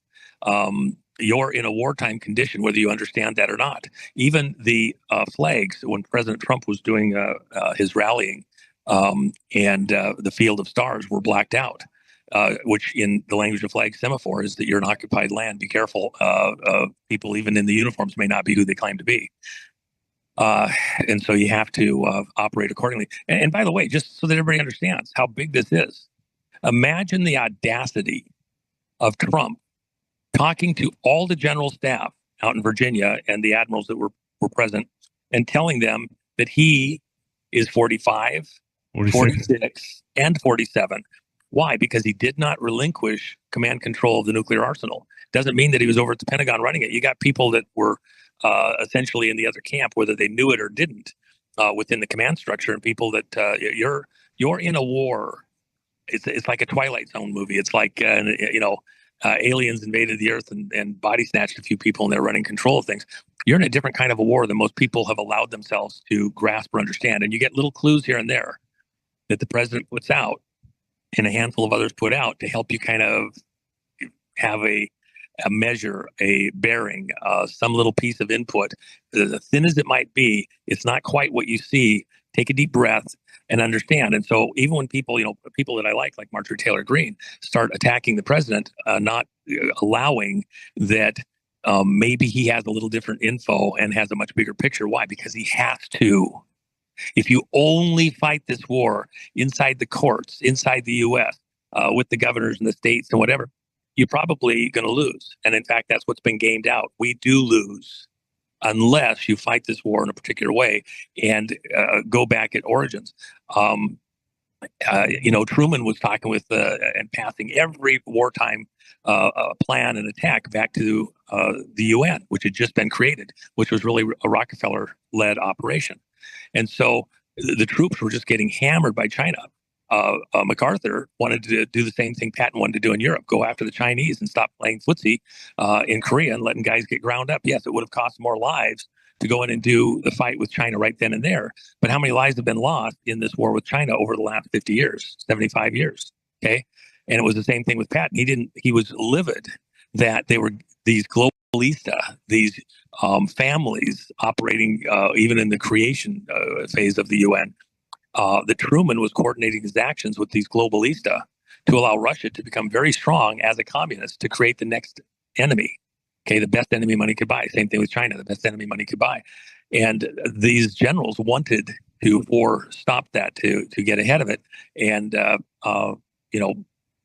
Patton, questionable how he actually really died. He was going to turn into a dead end street. Why was the guy going to turn in there? The whole thing was bullshit. And MacArthur, the setup there, he was doing what he was not talking to anybody about doing. He operated outside the political realm frequently because he knew that Roosevelt and Truman weren't even their own men. They were being run by other people. Same thing with these agency heads. Even Obama, he's not his own man. He was a creation of the intelligence agency. His whole history, the stuff at Columbia, he never went to Columbia as a political sciences student. Never went there. Go ask Michael Medved. Who created that history? John Brennan. That's what he did at CIA. Who created the history over at Harvard? I'm just saying it's disheartening for James Comey to be, getting, Okay, I you have understand to look at it in deal. the bigger picture. That was only to throw a little red meat on the table, buy a little bit of time. If the judge decides to let him go, there's bigger stuff coming. Will the judge be punished for this? No, the judge is actually probably right in what he's saying. I actually don't have any criticism on the judge. The way that you did say a month ago, you did tell me, Comey worked a deal. Comey. I mean, you did say that. So I was expecting this, is what I have to say. I was expecting this. Yeah. I mean, it is. Okay, so my main take that I want to leave with people is, it is frustrating. I get it completely. That's part of the problem with the legal system. In fact, relief for most people here, what they're looking for, desiring what they expect, don't look for it to come through the Justice Department. These situations are so much bigger and different that when relief actually comes, it will come from other agencies. And it's not just, by the way, with Gitmo. There's other agencies doing work, pretty advanced work. And I'm pretty satisfied that where they're going at this, it makes perfect sense. And you might want a Pyrrhic victory, throw Comey on the funeral pyre or whatever, to get a win. But that's probably just a feel-good win. Comey and the data there is going to be crucial. We'll use all of it. But at the end of the day, if you're not getting the bigger monsters, then while you might get a win in this little battlefield, you'd lose the war. We can't afford to lose the war. This is all in it. If you don't win this war this time, you might have 1,000 years with the horrors running the planet. This is bigger. Everything that Trump and the generals behind him are doing is intended and designed to stop this juggernaut globally. And some of the stuff you do to get to the next stuff doesn't look very pretty. War's that way. It's just bottom line is we are winning. We are winning. We could have had a Hillary presidency. We averted that. And now we are in the game. We're in the fight, and the fight is on. Correct, Juan? We're in the fight. I think we have a winning position. Look, what most people are looking for is the momentum to be sustained. Sometimes as you pivot, the momentum appears to stop. And as you pivot, other forces come around and hit from a different direction. We're in that pivot mode where it appears nothing's moving forward. What you have to understand is it's an uncoiling event. Guys that understand classic tank warfare, for example, they will unwind the tank forces, uncoil the tank forces in an unwinding sweep type of a look, and it has to do with supply lines, support personnel, and the ground forces. Foot soldiers and the way that they can assist and help. So you'll move forward, coil up, and then unfurl. And that's kind of what's going on right now. You're looking at a consolidation moment before the next sweeping big move. And we're in a type of war. If the good guys telegraphed every next move with precision, then they'd be idiots. So some of it is, you can anticipate options. Look at Patton with what happened at the Battle of the Bulge. He was anticipating, actually, a few weeks before it happened, that Germany was going to mount this winter offensive. He was watching for it, anticipated. He had his troops begin preparing to make a rapid move where he thought it would be if it was him. And when others were shocked that Germany was forming up for a winter offensive in an area they hadn't anticipated, Patton had anticipated. That's why he was able to move so rapidly. To bring forces to bear, and we're in a similar situation now. We're the retort, the response to all things Trump getting in and getting into office and cutting off the flow of money through things like USAID and 1,000 other bullshit things. The other side is reeling, not just nationally but globally. Remember, all that money was going out globally, all over the planet, to support things. Now they're having to backfill and keep people on point with no money to support them. At least not through the routes that they were doing before. They're reforming to do the attack on Trump. The Trump team is also reforming for the next phase of the battle. And it will be, we're in an epic fight. Prayer required. Is the outcome guaranteed? In one sense, I think, yeah. But in another sense, till it's done, it's not done. That's why the fight has to happen. You go into, you've done it with fights. And you got to be willing to change up all the time. Yeah. That's right. The biggest mistake I ever made in boxing was when I got too cocky, too arrogant. I had no more fear, and I fought Darnell Wilson. I was training for a guy that was 6'8", sparring guy 7 feet tall in the gym. Beating the crap out of these guys. My opponent, Johan something, I forget his name. He was 6'10", pulls out of the fight, and then they replace him with a guy who's 5'10". My whole style was messed up. I went in there fighting like Mike Tyson against a guy who fights like Mike Tyson, and that's how I got caught. It was a misstep on I should not have taken the fight. I should have taken more time to train and get ready for a smaller opponent and use my jab. And I coming in fighting like Tyson against a guy who fights like Tyson when I was training for a guy that was 6'10", 6'8", 6'10". So I understand. You can't miscalculate. You can't misstep not even for a second. I let my arrogance, my ego get in front of me, and I failed. So I understand this more than anybody. Juan, thank you for joining me, man. Of course, bro. TheJenniferMack.com. You got something going on there? Actually, Jennifer has a kind of a fun, relatively inexpensive package with some Trump Megador gear. I think that's how we'll remember Trump, is as the Megador going in to kill the bull, kill the deep state bull. And some of what you see is like bullfighter theater. The bull gets tired, and sometimes the Matador will even get down on their knees and beg the bull to come charge them. And the bull is so exhausted by the time you get to the third round that they'll even get on their own knees because they just can't move another inch. But the Matador will bait them, and they come in and do another charge. And that's kind of where we're at in the fight. We have these guys just exhausted, but you got to go in for the kill. And the danger in a bullfight, by the way, just so people know, the most dangerous part of the bullfight is when the bull is so tired that he won't charge you running. He has to commit all of his weight one direction, and the lithe bullfighter can easily dance out of the way. When the bull gets super tired, what they'll do is they don't move as much with their feet, and they will get in close, and then they twist their head back and forth. And the horns are what grabs the bullfighters in the legs or the groin and tosses them and ends up killing them. Bullfighters do die in bullfights, more often than you know.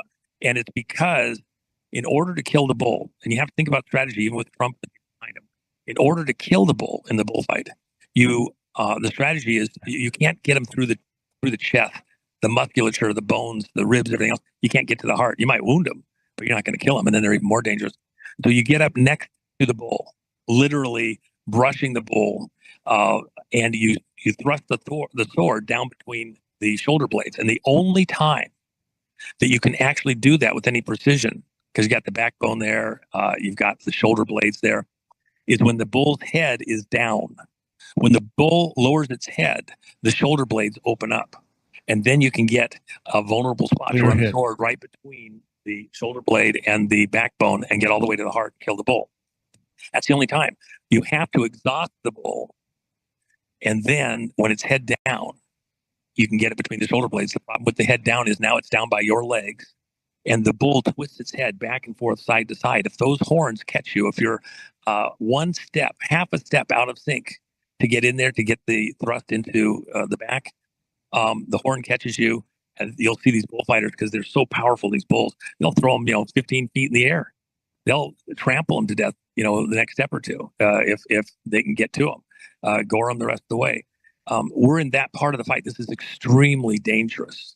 And look, forget the bullshit. Forget the bullshit. Kill the fucking bull, okay? That's what I'm saying. That's what we got to do. And at this moment, if you go charging in there haphazard, just because you got to hurry up and get in there, and the head isn't down, that sword just bounces off a backbone or a shoulder blade, so you can't get out of timing. They have a certain, when you do a rocket launch, you have various holds throughout the launch to make sure everything in that category is taken care of. So you'll do a hold before you start fueling. You make sure all the electrical, everything is working right, all the sensors are right before you start fueling. When you have that hold, it means that everybody has a countdown to that hold point, and they verify everything's working before they start the next countdown, turning on electrical systems or beginning the fueling process or something like that. And that hold might be 20 minutes, might be 2 hours.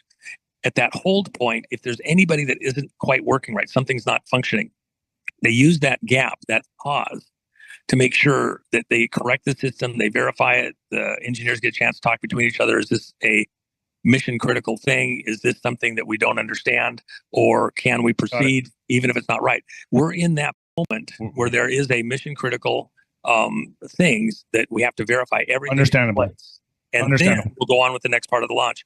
Everybody needs to take a deep breath. I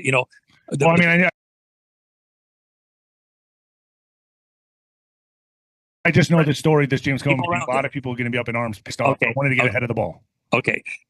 Everybody needs to understand, this isn't even just for America. You have 71 other countries plus the United States that had their elections frauded. Okay. People put into power who are not the people that were elected by the people. Okay. Through fraud, they got there. Right. This is for the whole world. This is for everything that matters. I would personally advise that everybody that's pissed off or whatever, I get it, but prayer required. Everything is on the line. This is for all the marbles. Take a deep breath. I would be a little slow to be a know-it-all when there's other stuff going on behind the scenes. Remember, after Powell and the Flynn brothers and Patrick Byrne and Giuliani and everybody met with the president on December 18th, after they all left and they had an agreement for Sidney Powell to drop an insurrection act coming into the White House the next morning, the president went into private counsel with the generals who invited him to run in the first place and an admiral. They reviewed everything to that point in time about going ahead and creating an Insurrection Act document and going after pausing the inauguration, the vote January 6th that got Biden into the presidency. They reviewed all that, and it was the determination based on that meeting, which is it's a known thing. It was part of the Pelosi hearings. The president was in that meeting December 19th, by the way, the power number. And after that several-hour meeting, the decision was made not to allow that an insurrection document was even created for various reasons. They didn't do it haphazardly. They didn't just blow it off. Trump didn't just blow it off. He listened to what they had to say, but when they reviewed everything, they made a very hard decision. You think Trump is going to put his own family on the line without a reasonable chance that we're all going to make it through this? And he's made that very clear. This isn't about him. It's about all of us. He's just the one in the way. He is not doing this haphazard. This whole series of events has a particular look. In war, the art of war is deception. The bullfighter gets on their knees trying to bait the bull to make another run. Why? Because he needs the bull to be in a certain position, a certain way, in order to take the kill shot. Got it. All right, Juan, I'm going to get this up right now. All right, people want to know, and yeah, and by the way, just text so you know, messages. I'm going to be upping the prices on the silver on my site over at All Patriots at gumroad.com, and then Jen's site shortly. I'm watching what's happening with the prices. I've got some silver left that we bought at a little bit lower price, but as after reorder, it's going up. So, and silver is a very key piece in all of this stuff, in what's going on in this transition that we're coming into. So, thank you, Juan. There you go, bro. All right. Got it. All right, let me get this up, Juan. Thank you. TheGenniferMac.com. It'll be down there at the bottom, folks. All right, super. All right. Juan O'Savin, the man himself, will be here tomorrow night at 7 p.m. Central Standard Time. It's pretty motivating, actually. It's one of the reasons I always like listening to Juan. And listening to him over the years and other people, it feels like, to some extent, their plan, or whatever the plan, is just something has made it take more time, or it just took more time. I don't know, but things to consider. I know we're all not very happy, and I apologize for my attitude in there. It's just I don't like seeing Americans hurting and on the brink, and I get it. It's nothing compared to what a lot of people in the world go through. Yeah, I met Juan at the Gideon's event.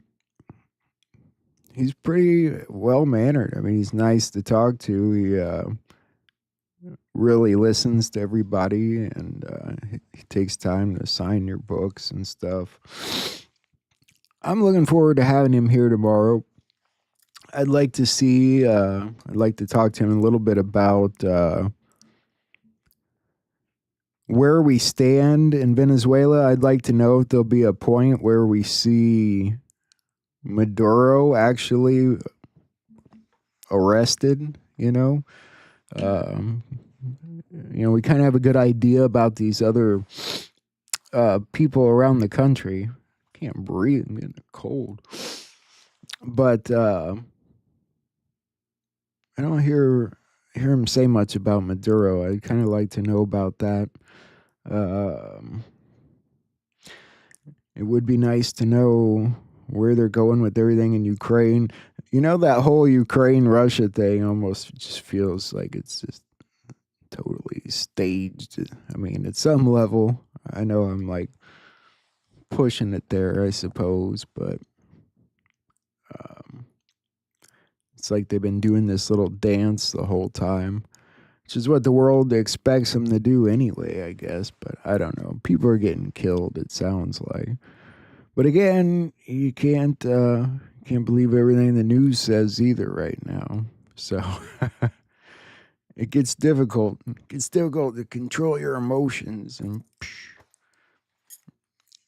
keep a grip on everything. But we're holding the line, right? I'd say we're holding the line. Descendants of Cain. Your bloodlines really don't matter necessarily. Everybody has a chance to be what they want to be. A good person is what matters at the core. We can get frustrated all we want, but we have to be a big part of the change that has to happen in this country and around the world. So staying positive. Yeah, I know that's said a little too much sometimes, but we're trying. I think we're all trying. So keep holding on. I think it will pay off. I really do. I do see a lot of good things happening in the news every day amongst all the crap in the news. Someone remind me to ask Juan about Melania's green dress, her emerald green dress today. I'd like to know if that's one of her, signals or whatever you would call it exactly. Maybe it's allergies. I don't know. I can't breathe. It sucks.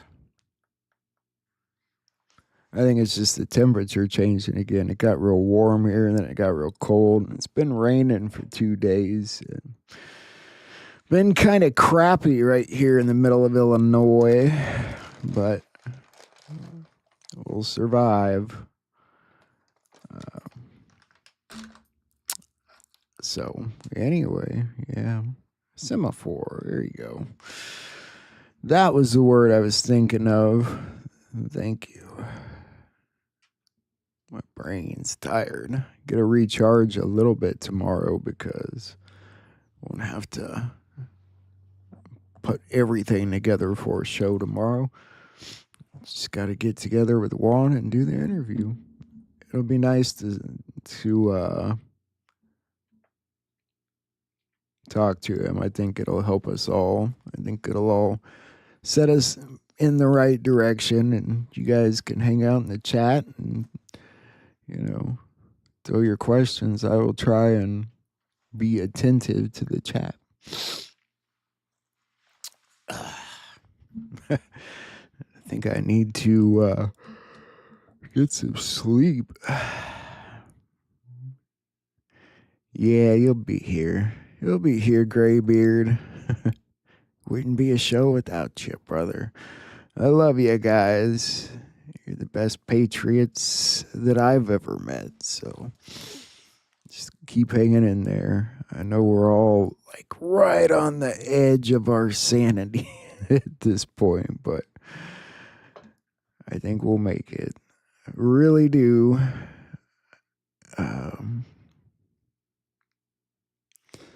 I need to ask about Japan and China too, if I remember. It'll be fun tomorrow. I'll have to write some things down. I prefer to just have a nice conversation, see where it goes. Baking soda, huh? Interesting. We're getting closer.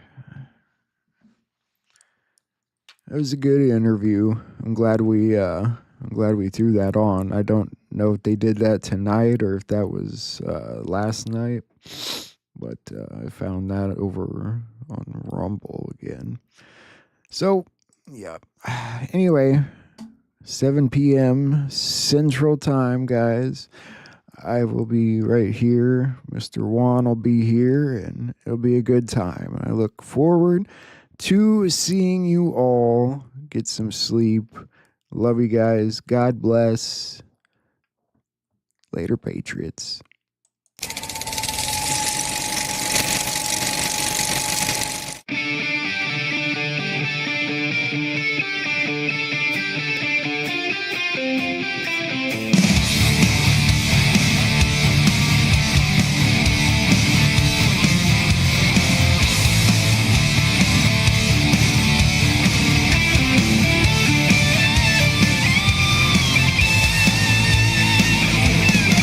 You know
my fellow Americans, ask not what your country can do for you, ask what you can do for your country. All we say to America is be true to what you said on paper. But somewhere I read of the freedom of assembly. Somewhere I read of the freedom of speech. Somewhere I read of the freedom of press. Somewhere I read that the greatness of America is the right to protest far right. We've got some difficult days ahead. And we are going to make our country great again. I just want to do God's will. I may not get that way, but I want you to know tonight that we as a people will get to the promised land. Mine eyes have seen the glory of the coming of the Lord. I am talking about genuine peace, the kind of peace that makes life on earth worth living. The kind that enables men and nations to grow and to hope and build a better life for their children. Not merely peace for Americans, but peace for all men and women. Not merely peace in our time, but peace in all time.